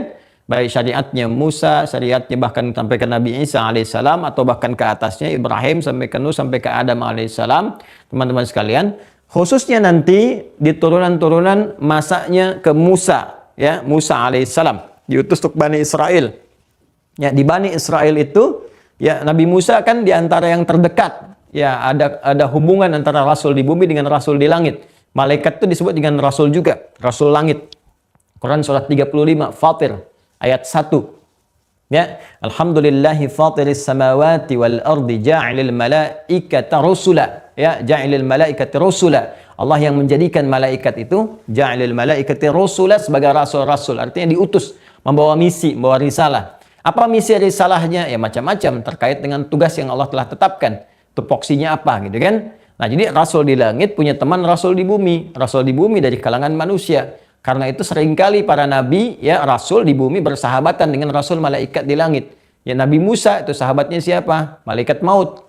Ya, kemudian demikian nabi-nabi Bani Israel itu rata-rata sahabatnya malaikat maut. Ya, seperti Nabi Daud juga demikian, sahabatnya malaikat maut, ya. Dalam tuturan di Bani Israel sampai didapatkan terus ke masa Nabi Muhammad SAW, mereka memberikan nama. Mereka memberikan nama kepada siapa? Kepada malakul maut dengan nama Izrail. Izrail atau Azrail. Azrail. Ya. Azrail atau Izrail. Ya. Izra ini. Ya. Itu satu dialek dengan Isra. Isra semakna dengan Isra. Isra. Il. Nabi Yakub kan disebut Israel, ya kan? Nah, untuk membedakan Nabi Rasul dengan yang di bumi dengan Rasul Allah yang di langit, ya kan? Maka ini menggunakan Ezra. Ini diantaranya ya pendekatan ke bahasanya. Ini Ezra, ini juga seakar dengan Isra. Ini hamba Allah. Il itu kan Allah. Ya, di bahasa Ibrani-nya Allah. Ini Allah. Jadi Ezra itu hamba Allah. Abdullah, hamba Allah yang mulia, ya kan? Hamba Allah yang mulia. Yakub dikenal dengan Israel. Jadi mereka itu luar biasa gitu ya. Apa namanya? Kalau ngotak-ngatik tuh cepat, tapi ngeyelnya juga luar biasa nih. Nanti lain waktu lah kalau sudah masuk ke fase Nabi Muhammad, perjalanan dan sebagainya saya terangkan ini nih. Ya, tentang Israel ini. Israel bagus katanya menuju kepada Nabi Yakub alaihissalam, disebut dengan Israel, ya, nabi yang mulia, hamba Allah yang mengadu semuanya kepada Allah, ya, segalanya tawakalnya tinggi dan sebagainya. Maka anak-anaknya disebut dengan Bani Israel. Cuma di antara keturunan itu ada nanti yang menyimpang sampai diutus nabi-nabi setelahnya, ya kan? Nah, secara singkat adalah dalam tuturan mereka ini malakul maut disebut dengan Israel namanya. Israel. Sehingga kita kenal sampai sekarang tuturannya dengan nama Israel. Ya, bahkan nanti ada mufassir terkenal sekali namanya Abu Hayyan Al-Andalusi dari Spanyol, mazhabnya Maliki. Nih, waktu kita 7 abad membangun peradaban di Eropa, Siberia itu di Spanyol, ya. Ya, ada namanya tokoh Abu Hayyan Al-Andalusi, ini mufassir sangat luar biasa, istimewa, gitu kan? Punya tafsir namanya Al-Bahrul Muhit. Bahrul Muhit, ya, Bahrul Muhit.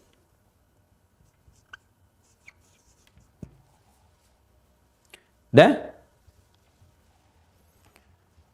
Kemudian juga ada kitab juga yang lain namanya An-Nahrul Mad, ya.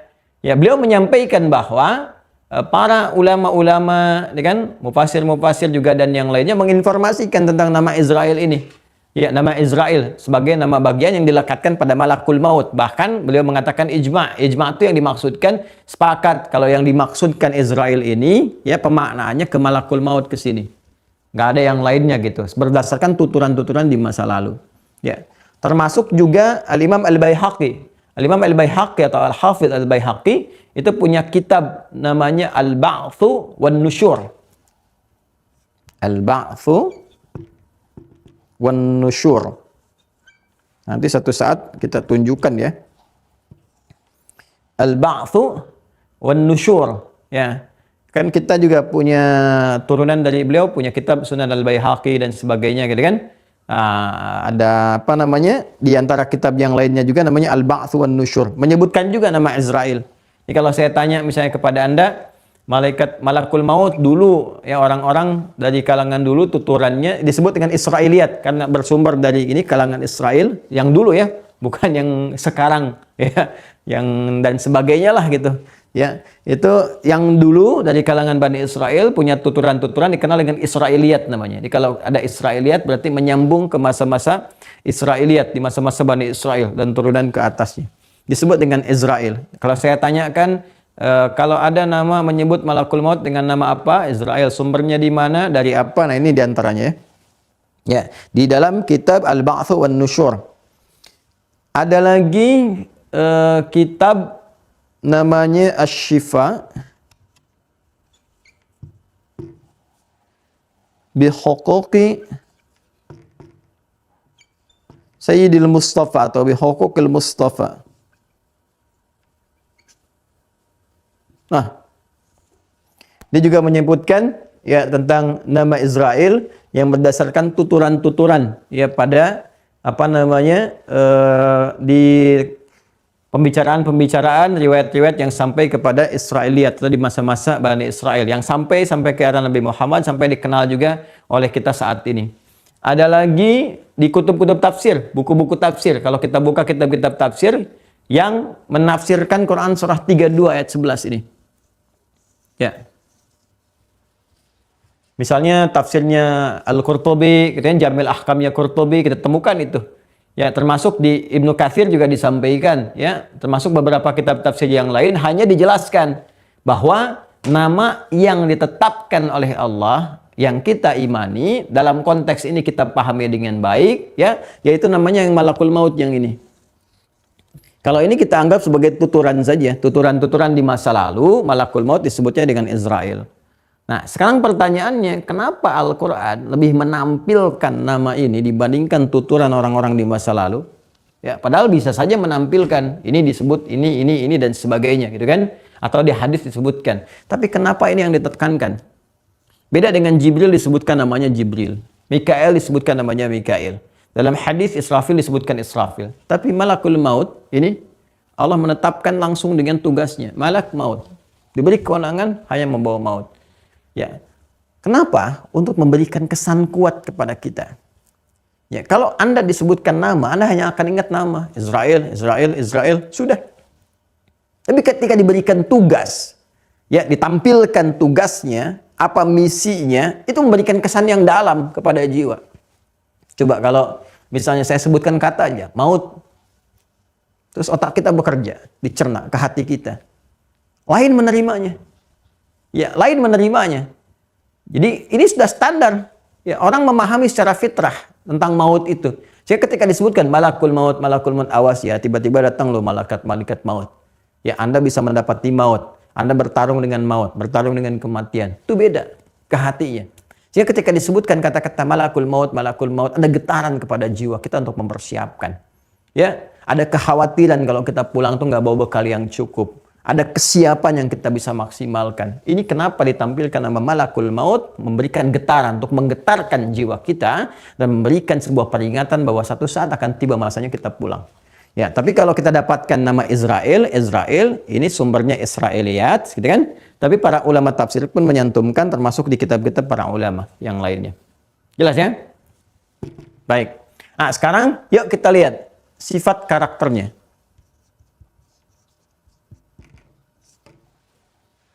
Ya, dari mulai waktu dan cara. Ya, kita batasi waktu dan cara saja. Dah? Kalau sudah bicara waktu, kapan? Kalau bicara cara, bagaimana? Kan? Kapan malakul maut ini datang? Bagaimana caranya mencabut nyawa? Nggak dari situ kita bisa siap-siap. Kapan ya Ustadz Adi offline? Oh iya insya Allah ya awal tahun depan misalnya offline gini-gini. Oh di mana? Kita siap-siap kan? Waktunya disiapin, caranya bagaimana, tempatnya di mana. Nah sekarang kita tanya, kapan ya malakul maut tiba? Caranya bagaimana? Nah ini yang kita tampilkan. Satu, terkait dengan waktu, sifatnya ghaib. Ghaib. Ghaib. Ya, kalau kita mau ambil masdar ghaib.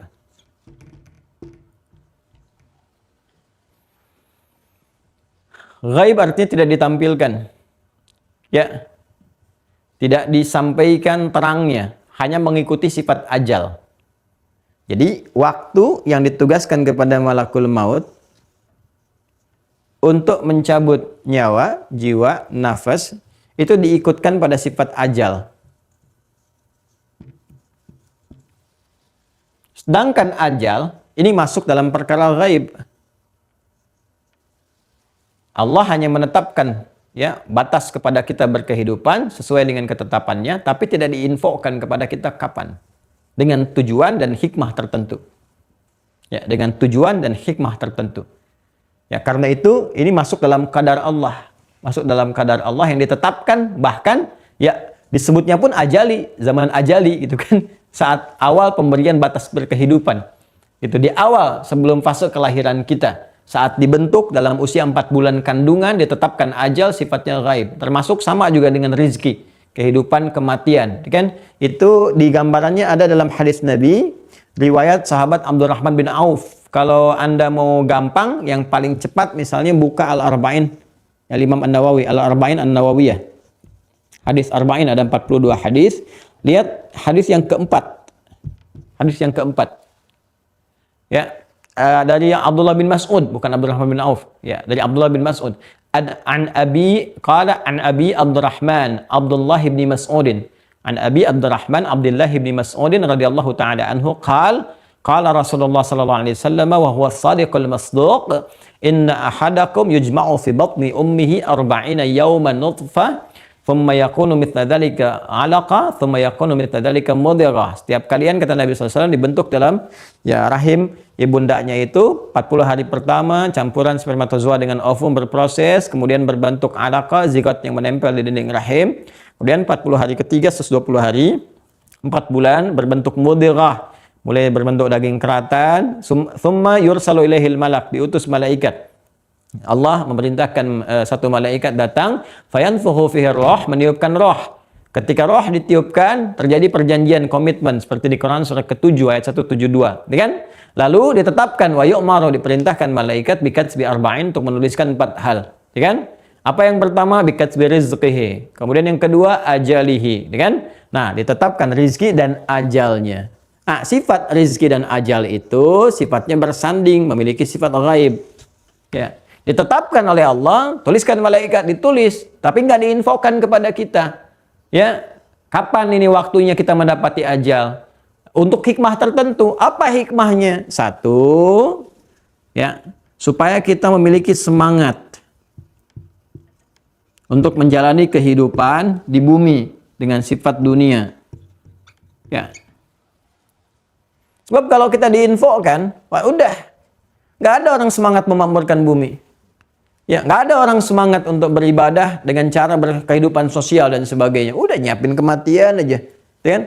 Ini mau online sekarang aja nggak mau, ya? Kok nggak ikutan online Ustaz Adi? Subuh kan ada jam 5. Saya tinggal 1 jam lagi. Anda bayangkan, kan Hollywood tuh dulu bikin film ya, yang ada waktu kematiannya ditempelkan di tangannya itu. Kasihan tuh orang-orang tuh, ada yang lari, ada yang macem-macem dan sebagainya. Terus nggak mau makan, nggak mau minum, kan? Kenapa nggak makan? Tinggal 20 menit lagi. Coba makan juga. Habis itu dia lapar, nggak makan, minum, pingsan deh. Lek, pingsan.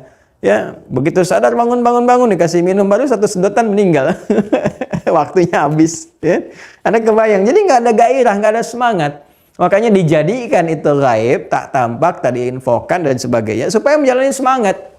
Ya, sehingga ada kata-kata mutiara mengatakan i'mal dunyaka ka'annaka ta'ishu abada. Ayo beraktivitas, makmurkan dalam kehidupan dunia ini seperti tugas Allah berikan kepada kita, seakan-akan kau berkehidupan yang panjang terus. Ya, tapi ingat, ini pun awas, dijadikan gaib supaya kita juga waspada. Ya. Waspada apa?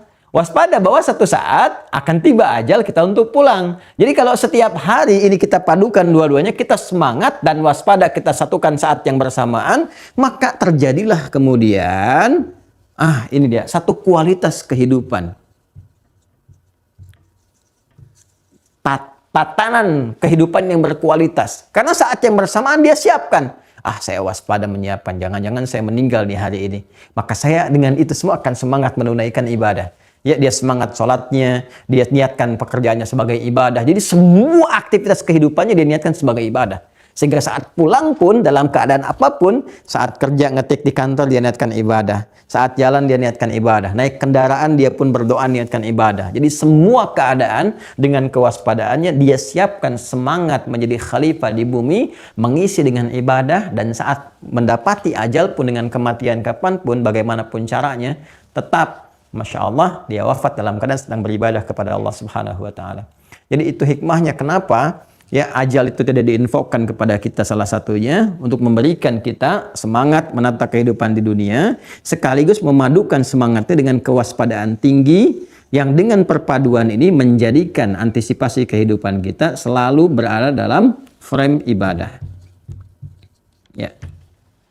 Kan Nabi SAW mengatakan, ya, hal yang paling mengingatkan kita untuk kehidupan akhirat itu ya kematian, dzikrul maut. Jadi kalau kita sandingkan dua hal ini, dunianya juga maksimal, akhiratnya juga teraih. Ini di antara hikmahnya. Nah, Adapun malakul maut ini membawa wafat, membawa kemudian jiwa dan sebagainya, mengikuti ajal ini. Karena ajal sifatnya ghaib, maka waktunya pun nggak ditampilkan. Kapan aja bisa datang. Ya, kapan aja bisa tiba. Nggak akan kecepatan, nggak akan terlampau lambat. Jelas ya? Jadi sifat dia, kapan dia waktu, membawa maut dan sebagainya, malakul maut ini sifatnya jadikan ghaib, tidak tampak, gambarannya kepada kita, hanya diberikan tanda-tanda kepada kita untuk menyiapkan. Apa diantaranya? Tuh. Apa yang pernah disampaikan dialog ya malakul maut itu dengan para nabi-nabi sebelumnya, yang disampaikan juga oleh Rasulullah SAW kepada kita, disyaratkan lewat Al-Quran dan sebagainya. Ada tanda-tanda fisikal kita secara fisik. Karena tadi kaitannya dengan ajal, ajal diisinya dengan umur, maka lihat perjalanan umur kita. Yang juga nampak lewat tanda-tanda fisik. Ya. Coba lihat teman-teman sekalian.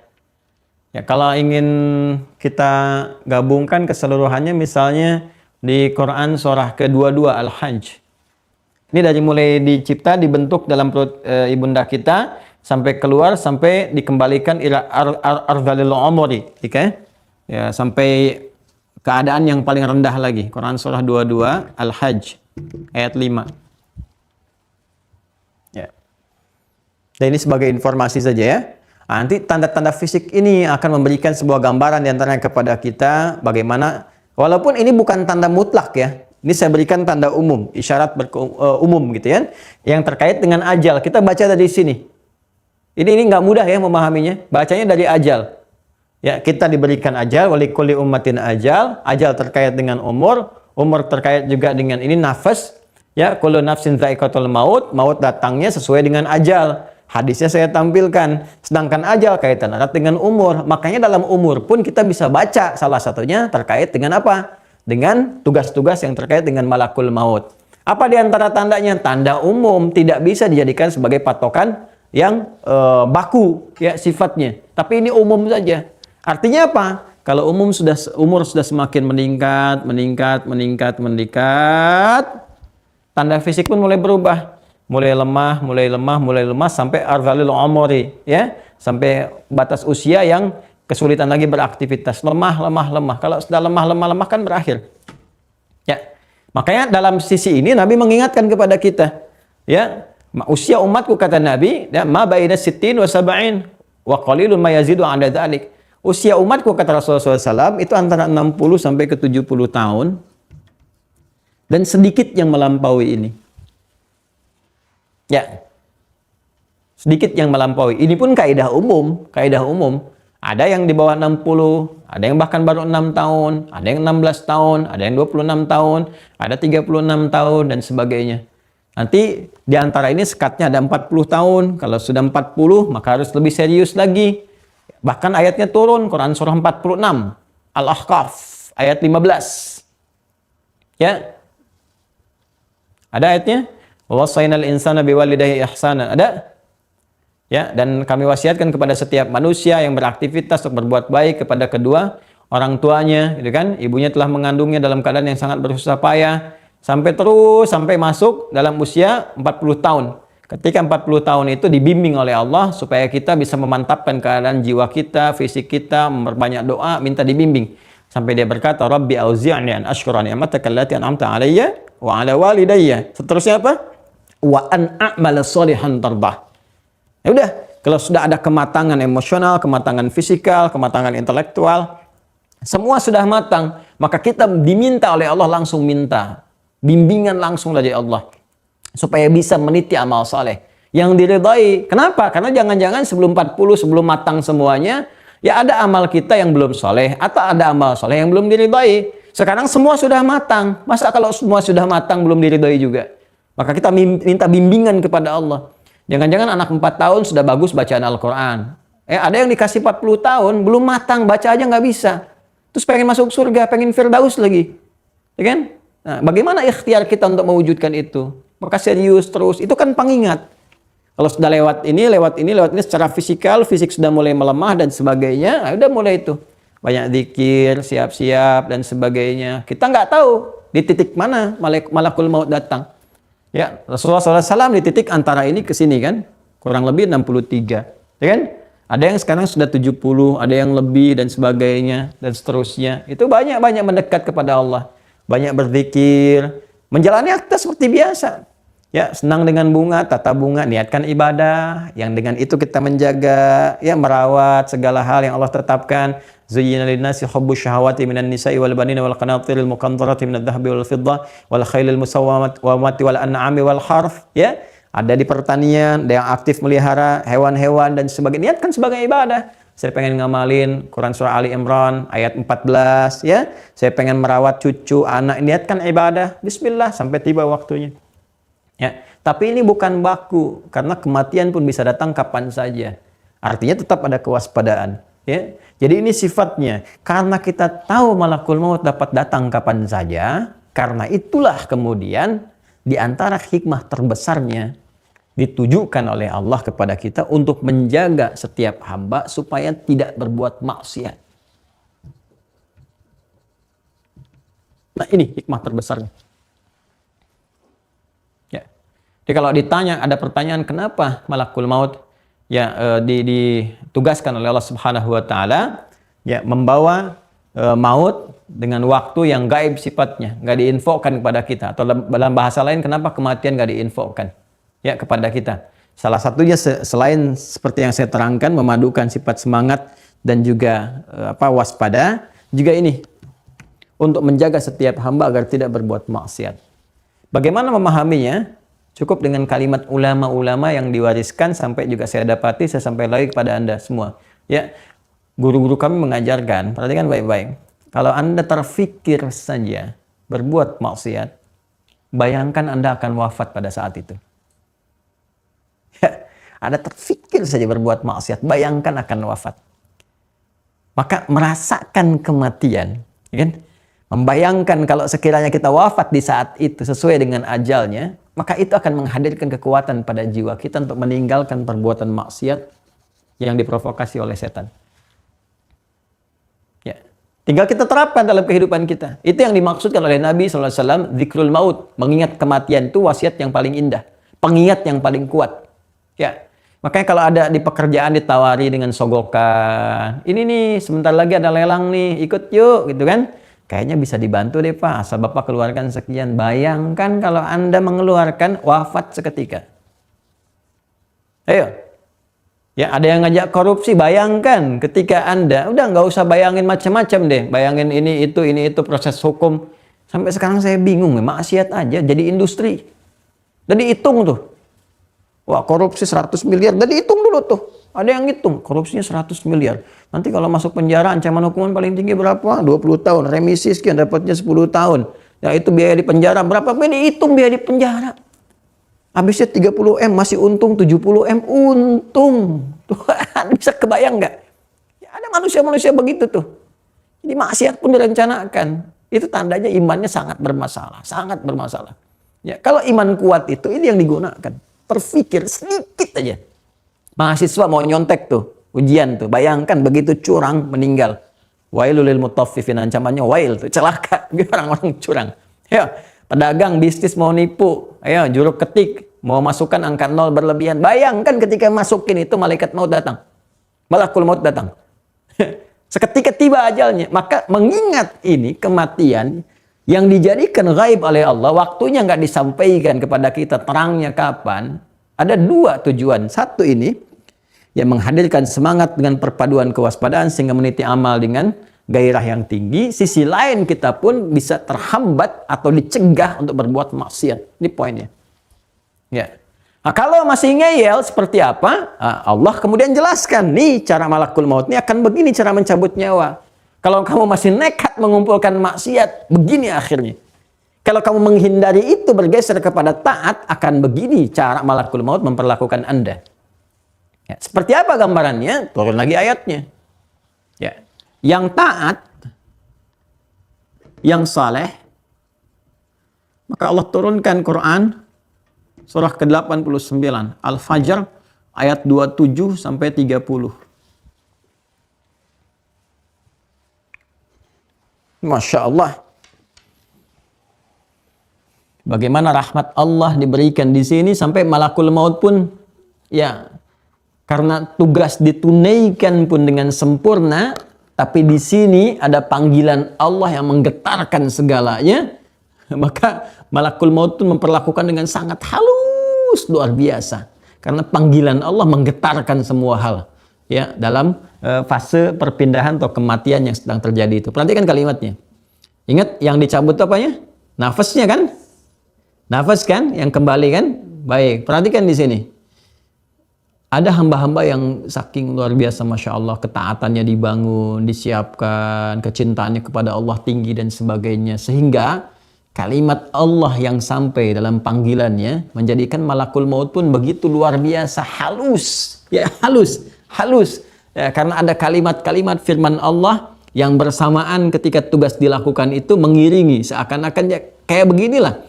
Ya, walaisa kamitslihi syai', nggak bisa diumpamakan segala hal yang terkait dengan Allah. Tapi saya ingin berikan ilustrasi yang sangat sederhana. Kalau ada pimpinan, ya, atau taruhlah misalnya pimpinan tertinggi di panglima di militer itu kan, minta kepada prajuritnya kan ditugaskan, ya, tolong selesaikannya dengan baik ya. Terus panglimanya hadir di situ melihat, ya, bukankah itu akan tugas akan dikerjakan dengan baik-baik, dengan sebaik-baiknya, dengan sempurnanya? Ya, atau diminta misalnya ya untuk mengeluarkan duri misalnya, ya ada satu binatang taruhlah yang terkena duri misalnya, terus ingin dicabut pelan-pelan, ya kucingnya panglima kena duri, ya kucing panglima kena duri misalnya kan, panglimanya ada di situ, dia minta prajuritnya tolong keluarkan itu tapi kucingnya jangan teriak ya. Kira-kira bagaimana tuh? Ya prajuritnya pasti akan pelan-pelan tuh. Ya, kucing, aduh taruhan nih antara jabatan saya dengan sama kucing deh. Ya kan? Dicabutnya pasti pelan-pelan. Dilus-lus tuh sampai keluar, dirapikan baik-baik. Sekarang Allah yang Maha Rahman, Maha Rahim, tapi juga Al-Aziz, Al-Jabbar, Al-Qahar, memerintahkan pada malaikat. Saat bersamaan tugas dilakukan, tapi Allah sendiri mengeluarkan firman-Nya. Ya ayyatuhan nafsul mutmainnah. Hei jiwa-jiwa, kita sering baca terjemahan hei jiwa-jiwa yang tenang, tapi lupa ketenangan yang ditampilkan di situ menggunakan kata mutmainnah. Mutmainnah itu kan akarnya dari itma'anna yatma'innu. Sifatnya disebut dengan tuma'ninah. Ingat ya? Masih ingat nggak kalau tuma'ninah itu adanya di mana? Di Glodok Ustaz itu yang jualan jamu butuh tuma'ninah? Bukan. Bukan. Tuma'ninah itu adanya di ibadah. Sedangkan ibadah itu gambaran dari sifat taat. Sedangkan ibadah itu refleksi dari amal soleh. Ya kan? Coba lihat, saat kita sholat, kita dimintakan tenang dalam sholat itu. Perpindahan satu ke yang lainnya kita diminta tenang. Ya kan? Sehingga dengan ketenangan bacaan kita terukur, teratur, kekhusyuan itu muncul. Ketenangan yang dilakukan dalam sholat disebutnya apa? Bukankah tuma'ninah? Tuma'ninah dalam ruku', tuma'ninah dalam sujud. Ya kan? Itu sifat kita dalam ibadah. Yang kita kerjakan tuma'ninah dalam ibadah itu akan melahirkan mutmainnah ketika di penghujung kehidupan kita. Ya, bahkan ujung kehidupan kita pun masih ibadah juga dengan kalimat la ilaha illallah. Ya, jangan dikira mudah mengucapkan la ilaha illallah, jangan dikira mudah. Karena ada bekal yang menggerakkan. Bekalnya apa? Ibadah. Karena itu dalam ibadah ada tuma'ninah. Ya, menggerakkan diri kita. Bagaimana orang bisa ibadah? Dengan iman. Karena itu iman mendorong seseorang untuk beribadah, ibadah menghasilkan amal soleh bentuk dari ketaatan, dikerjakan dengan tuma'ninah, akhir hidupnya mutmainnah. Karena itu ketika dipanggil, ya ayyatuhan nafsul mutmainnah. Kalau ada yang namanya nafsul mutmainnah pun, tapi nggak pernah ibadah, ya tetap gak akan dapat mutmainnah ketika di ujung hidupnya. Jelas ya? Maka ya ayyatuhan nafsul mutmainnah. Kenapa saya sebutkan gambaran dari taat dan amal soleh? Karena kata-kata mutmainnah bukan sekedar jiwa yang tenang, tapi ketenangan yang didapatkan dalam proses ketaatan, ibadah, didorong oleh iman dan sebagainya. Irji'i ila rabbiki radiyatan maradiyah. Irji'i ila rabbiki radiyatan maradiyah. Allahu Akbar. Pulang. Ada Allah. Pulanglah kepada Rabbmu Ya kan? Aku ridha dengan apa yang telah engkau kerjakan dan engkau pun akan ridha dengan apa yang telah aku siapkan. Fadkhuli fi ibadi wadkhuli jannati. Lalu ditampakkan oleh Allah Subhanahu wa taala dengan izinnya, ditampakkan hasil pekerjaan dia. Ya, fadkhuli fi ibadi. Jadi golongan hambaku. Ibadi itu kan ibad, ya akarnya dari kata ibadah kan? Ya, abada ya'budu. Ya, abdan. Ya, fahuwa abidun. Abid jamaknya apa? Ibad. Masuk dalam golongan hamba-hambaku nih yang udah disiapkan sebelumnya. Ya, ada yang tadinya pelaku maksiat taat dari taubatnya, ada hamba-hamba soleh masuk golongan ini. Karena engkau rajin ibadah, maka disebut ibad. Wadkhuli fi ibadi. Ini bekalnya ini taat, amal saleh, ibadah. Wadkhuli jannati, ditampakkan surganya. Ya. Makanya ketika itu dilakukan, pekerjaan malakul maut itu halus karena menjaga firman Allah hadir di situ. Ya, Allah langsung yang memanggilnya, makanya dijaga, terawasi dengan sempurna, halus sehingga nggak ada rasa. Ya, coba deh belajar kisahnya Asiyah itu. Ya, Asiyah yang istrinya Firaun, ya, yang apa namanya, Allah memberikan tugas kepadanya, ya, salah satunya untuk menyadarkan suami dan sebagainya, tapi memilih untuk menyiksanya. Ya, apa yang terjadi kan? Ketika kemudian beliau diikat di tiang itu, ya, sebenarnya diabadikan dalam salah satu ayat Al-Quran yang sangat indah. Ya, Rabbibni li baitan fil jannah. Ya Allah, bangunkan untukku satu rumah di surga. Wa najjini min fir'auna wa amalihi, ya Allah, dan selamatkan aku, ya, dari kekejaman Firaun dan siksa yang sedang dia kerjakan saat ini. Ya, coba kalau Anda buka tafsirnya, Allahu Akbar. Jadi begitu sedang diikat dan sebagainya, ya, mau disiksa itu, begitu diikat, terus dia minta kepada Allah, ya Allah, anugerahkan kepada aku, gitu kan, bangunkan aku satu rumah di surga. Masya Allah, ditampakkan oleh Allah itu. Ya, wadkhuli fi ibadi wadkhuli jannati, ditampakkan surganya, tempat kembalinya. Ya, diisyaratkan dalam riwayat yang sampai kepada kita, ditempatkan di bahan materinya dari mutiara-mutiara yang indah. Begitu melihatnya tertawa. Apa komentar Firaun pada saat itu? Dia komen, baca di riwayat, di tafsir-tafsir, dia komen, kita mau nyiksa, dia malah ketawa. Ya, Firaun nggak paham bahwa dalam tertawanya itu sedang mendapatkan nikmat, dan ketika itulah diselamatkan. Wana jini, selamatkan aku ya Allah. Jadi sebelum disiksa, baru diikat, ya, dijemur di terik yang sangat panas seperti di tiang. Nanti insya Allah saya coba lanjutkan nanti kisah Musa yang dulu kita pernah pelajari itu. Itu begitu diikat, ditampakkan oleh Allah surganya, keindahannya dan sebagainya. Dia tertawa kan. Begitu tertawa, dia minta, wana jini min Fir'aun, selamatkan aku dari Fir'aun ya Allah. Ya, jiwaku, ragaku dan sebagainya. Kemudian diwafatkan sesuai dengan ajal. Wafat dalam keadaan yang sangat indah, mendapatkan jaminan. Itu jadi nggak merasakan indah, enak, nyaman. Makanya kan Masya Allah, ada yang lagi baca Quran, tiba-tiba datang, selesai. Ya kan? Ada yang lagi sholat, sujud, ada yang tiba-tiba merasa begitu. Ya, saya ada kolega Masya Allah, salihah perempuan. Ya, Masya Allah. Itu luar biasa. Mungkin kalau saya cerita nggak apa-apa ya, karena sudah meninggal dan suami beliau juga meninggal. Itu ada salah satu mantan ketua MUI di Jawa Barat, ya, itu keluarga kami juga.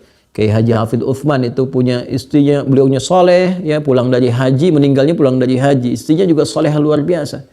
Ya, satu kali dalam keadaan setelah tahajud tuh ibadahnya Masya Allah, dawam tahajudnya, malamnya itu udah bangun dari zikirnya luar biasa. Selesai tahajud, ya, merasakan pusing sedikit, terus ada anaknya, ya, dipangku sedikit, didudukan, diajak ke rumah sakit, cek, ya, Umi barangkali apa mau dicek, apa jawabannya? Gak akan kekejar. Ya, gak akan kekejar. Udah selesai, udah aja. Selesai. Dan Masya Allah indah sekali dikuburkannya. Ya, kuburannya prosesnya indah, baik. Jadi mau dikubur itu hujan untuk memberikan keteduhan dulu di ininya sedikit aja. Udah selesai. Dan itu dimakamkan, selesai. Rata baik gitu, Masya Allah. Itu cerita ibunda kami itu. Masya Allah. Dan banyak yang seperti itu, Masya Allah. Ya, ada orang-orang yang tadi saya katakan, ada guru yang sedang mengajar, tiba-tiba la ilaha illallah, senyum, meninggal. Masih senyum dulu tuh, senyum, meninggal. Gitu kan? Nah, jadi luar biasa tuh, Masya Allah. Lahir ditertawakan orang, meninggal memberikan senyuman. Ya kan? Itu luar biasa itu. Dan Masya Allah peluangnya terbuka. Nah, itu taat, saleh. Lawannya maksiat, salah. Ini tadi udah diingetin kan? Taat lawannya maksiat. Ini salah. Kan? Yang ini taat dan soleh, yang ini maksiat dan salah. Tuh. Ya, yang ini saya sampaikan tadi, yang ini kan dihadirkan ini, info ini, ta'lim ini, pengetahuan ini supaya kita mencegah berbuat maksiat. Waspada. Jadi begitu ada tawaran berbuat maksiat, kamu akan ingat, ya Allah bagaimana kalau saya meninggal? Ya, hati-hati tuh, disuruh bunuh orang, Anda yang terbunuh duluan. Ya, dia yang mencoba membunuh pun akan terbunuh juga. Cuman bedanya ujungnya, ya kan maksiat juga. Ya kalau tidak dilakukan dengan cara yang benar, ada ketentuan-ketentuan syariat, macam-macam lah. Ditawarin narkoba, begitu sedang ya menikmati bahasa-bahasa mereka, gitu kan, nyobain itu meninggal. Coba bayangin gini aja lah. Makanya simpel terjaga dari perbuatan maksiat. Masih nekat juga, kerjain, ya ancaman deh. Kalau memang menantang dan sebagainya, ya sudah Allah infokan lebih dulu supaya mengingatkan. Kalau mau resiko begini ya silahkan. Ya, turun Quran surah ke-8 Al-Anfal ayat 50.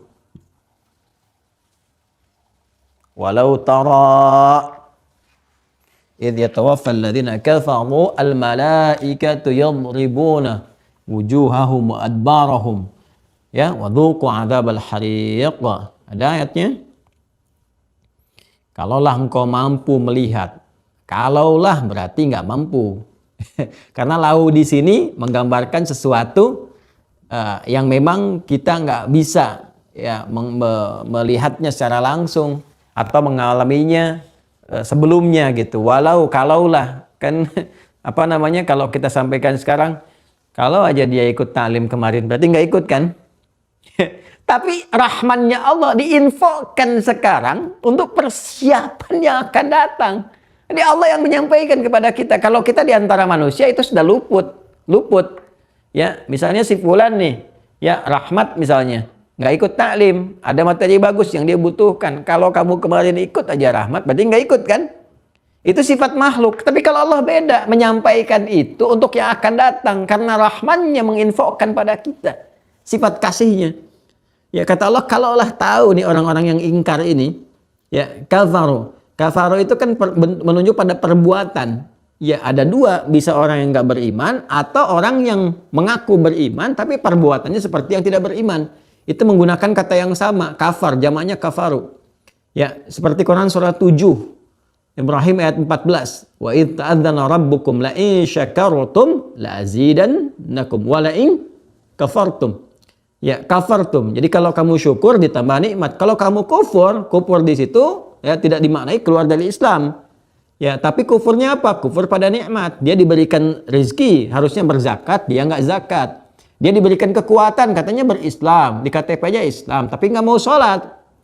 Itu kufur juga, tapi nggak mengeluarkan langsung dari keislaman kecuali dia mendeklar dengan lisannya atau langsung menyatakan sholat itu hukumnya haram, zina boleh dan sebagainya, itu langsung kufur, itu murtad, itu keluar dari keislaman. Ya, atau kalimat-kalimat beresiko. Ya, misalnya menolak Al-Qur'an. Quran mengatakan ya al-yauma akmaltu lakum dinakum, ya kan? Ya aku pada hari ini aku sempurnakan ya agama aku dan Islam sebagai agama kalian, ya kan? Ya al-yauma akmaltu lakum dinakum, pada hari ini aku sempurnakan ya apa untuk kalian agama kalian. Ya kemudian wa atmamtu alaikum ni'mati wa raditu lakumul islam dinan, aku ridha Islam sebagai agama kalian, kalian dapatkan din Islam itu dengan sempurna. Allah katakan sempurna, ajarannya sempurna dan sebagainya. Lalu misalnya ada orang mengatakan saya muslim dan sebagainya, dia mengatakan tapi Islam enggak sempurna. Ya, lalu merubah beberapa bagian yang sudah tetap, sudah baku dan sebagainya, itu beresiko tinggi. Itu beresiko tinggi, ya kan? Nah, tapi kalau dia misalnya, dan ini tetap berdosa dan tetap tinggi nilai dosanya, dia mengatakan muslim, beriman, tapi nggak mau sholat. Awas hati-hati nih, ada orang Islam, aku Islam, nggak mau sholat. Terus apa bedanya dengan yang nggak Islam? Ya kan? Yang belum beriman nggak sholat juga. Makanya kata yang digunakan, maksudnya menggunakan kata yang identik, yaitu kufur, kafara. Ya, perbuatannya. Seakan-akan ingin mengesankan kecaman yang tinggi. Kamu ini ngaku sudah berislam, tapi perbuatan kamu sama dengan orang yang belum Islam. Ya, dia nggak sholat. Terus kamu mengatakan muslim, dia nggak sholat itu karena belum beriman. Kamu mengatakan sudah beriman, sudah muslim, tapi nggak sholat juga. Lantas di mana imanmu? Makanya Nabi mengatakan perbedaan orang beriman dengan yang belum beriman itu letaknya satu pada sholatnya. Itu untuk membedakannya salah satunya. Nah sekarang kata Allah, kalau ada orang-orang yang seperti itu tetap bermaksiat, ya, yang belum beriman, ataukah dia merasa mengatakan sudah berislam tapi tetap bermaksiat, orang Islam nekat korupsi, mengatakan Islam berjudi, mengatakan Islam berzina, mengatakan Islam mabuk-mabuk dan sebagainya, Allah berikan peluang untuk taubat. Taubat ditampilkan nih, kalau kamu tetap begitu, di ujung hidup kamu akan begini. Tampilkan malaikat. Ya, cuman karena yang disiksa jiwanya, dalam tanda petik ya, yang dihukum itu jiwanya sebagai pendahuluan, cara ngambilnya sehingga merasa tersiksa dengan itu, sehingga digambarkan seperti mencabut duri dalam keadaan horizontal bukan vertikal.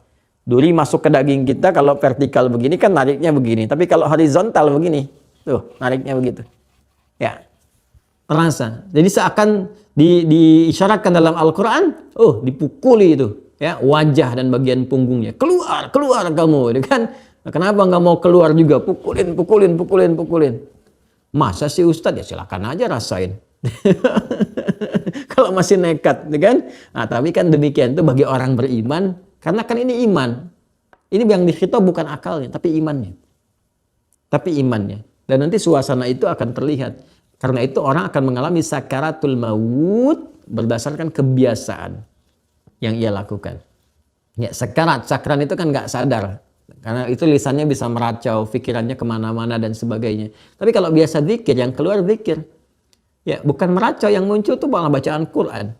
Bacaan Quran. Medis menyebutnya ini, wah sudah nggak sadarkan diri, tapi nggak sadarkan diri masih bisa ngaji. Yang sadar nggak ngaji, yang nggak sadarkan diri ngaji, itu kan luar biasa. Sebagainya keluar, itu masya Allah ya. Jadi teman-teman sekalian, saya kira itu yang kita coba ingin gali ya. Jadi tajamkan diri kita. Kemudian tadi ini yang di surah-surah yang saya sampaikan juga tolong dicatat dengan baik ya. Bagaimana sifat-sifat yang beresiko pada kematian tadi saya sampaikan tentang juga kufur. Tadi surat Ibrahim surah ke-14 ya, ayat 7. Tadi saya slip of tongue, saya sebutkan 7 ayat 14. Itu 7 Al-A'raf. Quran surah 14 surah Ibrahim ayat ke-7. Wa idh ta'adzana rabbukum la in syakartum la azidannakum wa la in kafartum inna adzabi lasyadid. Jadi ini yang terkait dengan malaikat malakul maut ya. Jadi saya simpulkan dengan cepat. Yang keempat adalah malakul maut. Jadi kalau kita urutkan, berpedoman pada keislaman berdasarkan petunjuk Rasulullah yang wahyunya Allah tugaskan disampaikan oleh malaikat Jibril, terhimpun dalam Al-Quran. Ya, ikuti pedomannya disampaikan dalam Al-Quran, penjelasannya lewat hadis Nabi Sallallahu Alaihi Wasallam. Maka semua ini disampaikan oleh malaikat Jibril atas tugas yang disampaikan atau diamanahkan oleh Allah Subhanahu Wa Taala. Kemudian kalau kita ikuti itu semua dengan baik, berdasar kegiatan kita apapun yang dititi dalam kehidupan dunia, maka Allah turunkan rahmat, rezeki dan keberkahan. Yang ditugaskan untuk menurunkan itu namanya malaikat Mikail.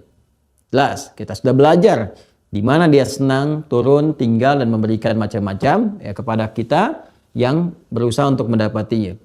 Kemudian rasakan bahwa kita ini kecil di hadapan Allah.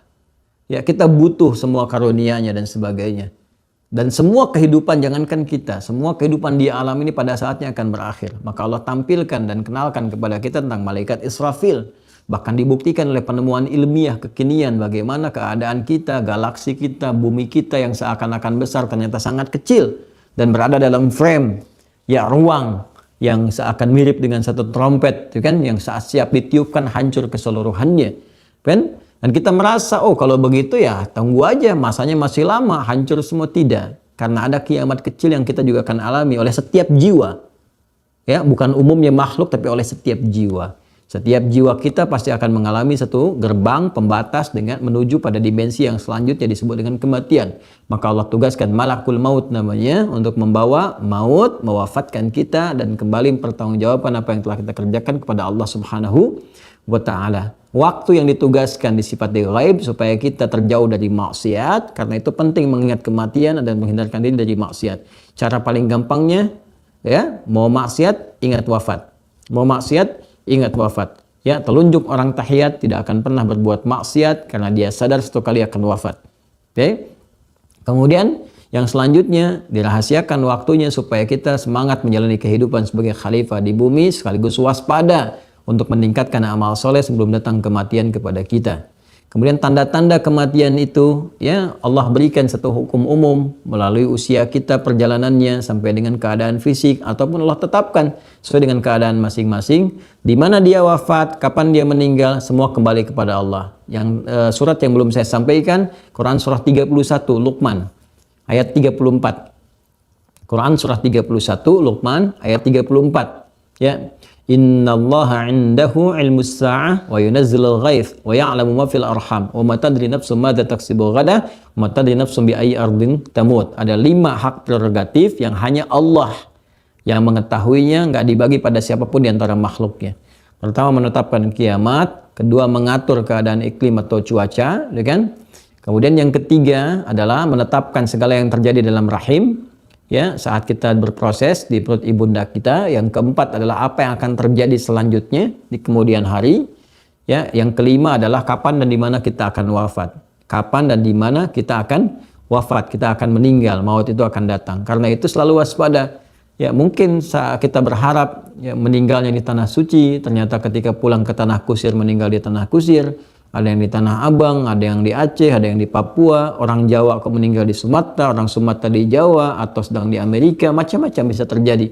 Ya, karena itu waspada, kapanpun, dalam keadaan apapun kita siapkan diri kita dengan cara yang baik. Kemudian bagaimana menyiapkannya? Allah meminta kita perbanyak ketaatan, perbanyak ibadah, sehingga saat pulang itu panggilan Allah menggetarkan segalanya, termasuk tugas malaikat, sehingga tugas malaikat pun berlangsung dengan sangat halus, dengan sangat baik, tak terasa, ya kan? Karena bersamaan dengan itu ada panggilan Allah yang menggetarkan, ya ayyatuhan nafsul mutmainnah irji'i ila rabbiki radiyatan mardiyah fadkhuli fi ibadi wadkhuli jannati. Orang-orang yang menantang itu semua dan tetap berbuat maksiat, nekat berbuat salah, maka Allah ancam pula dengan menurunkan pengingat-pengingat seperti Quran surah ke-8 Al-Anfal ayat ke-50.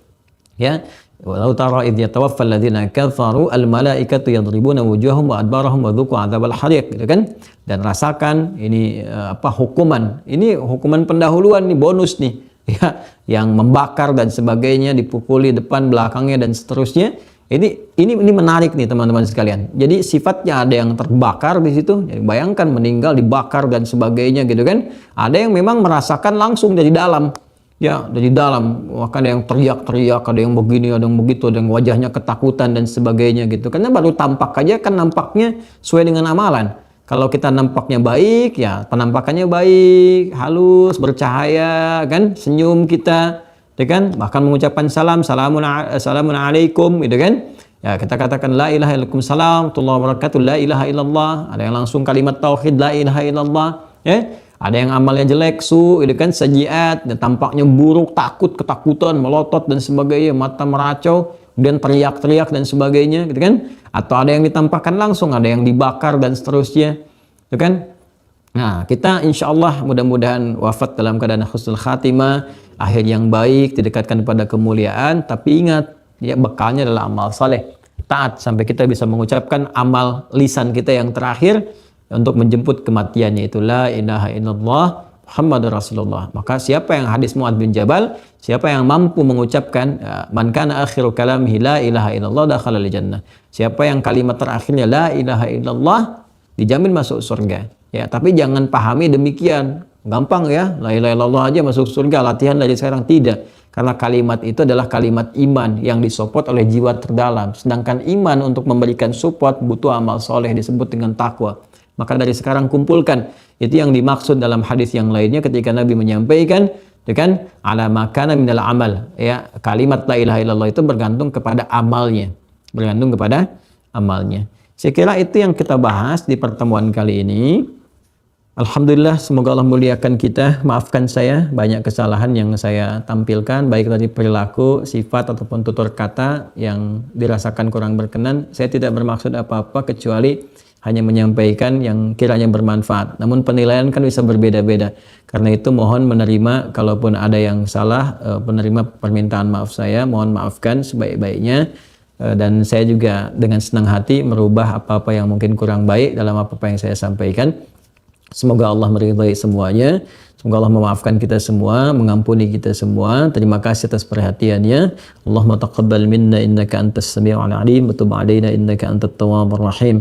Rabbana atina fid dunya hasanah wa fil akhirati hasanah wa qina adzabannar. Wa sallallahu ala sayyidina Muhammad wa ala alihi wa sahbihi ajma'in wa akhiru da'wana subhanakallahumma wa bihamdika nashhadu an la ilaha illa anta nastaghfiruka wa natubu ilaik. Walhamdulillahi rabbil alamin. Assalamualaikum warahmatullahi wabarakatuh.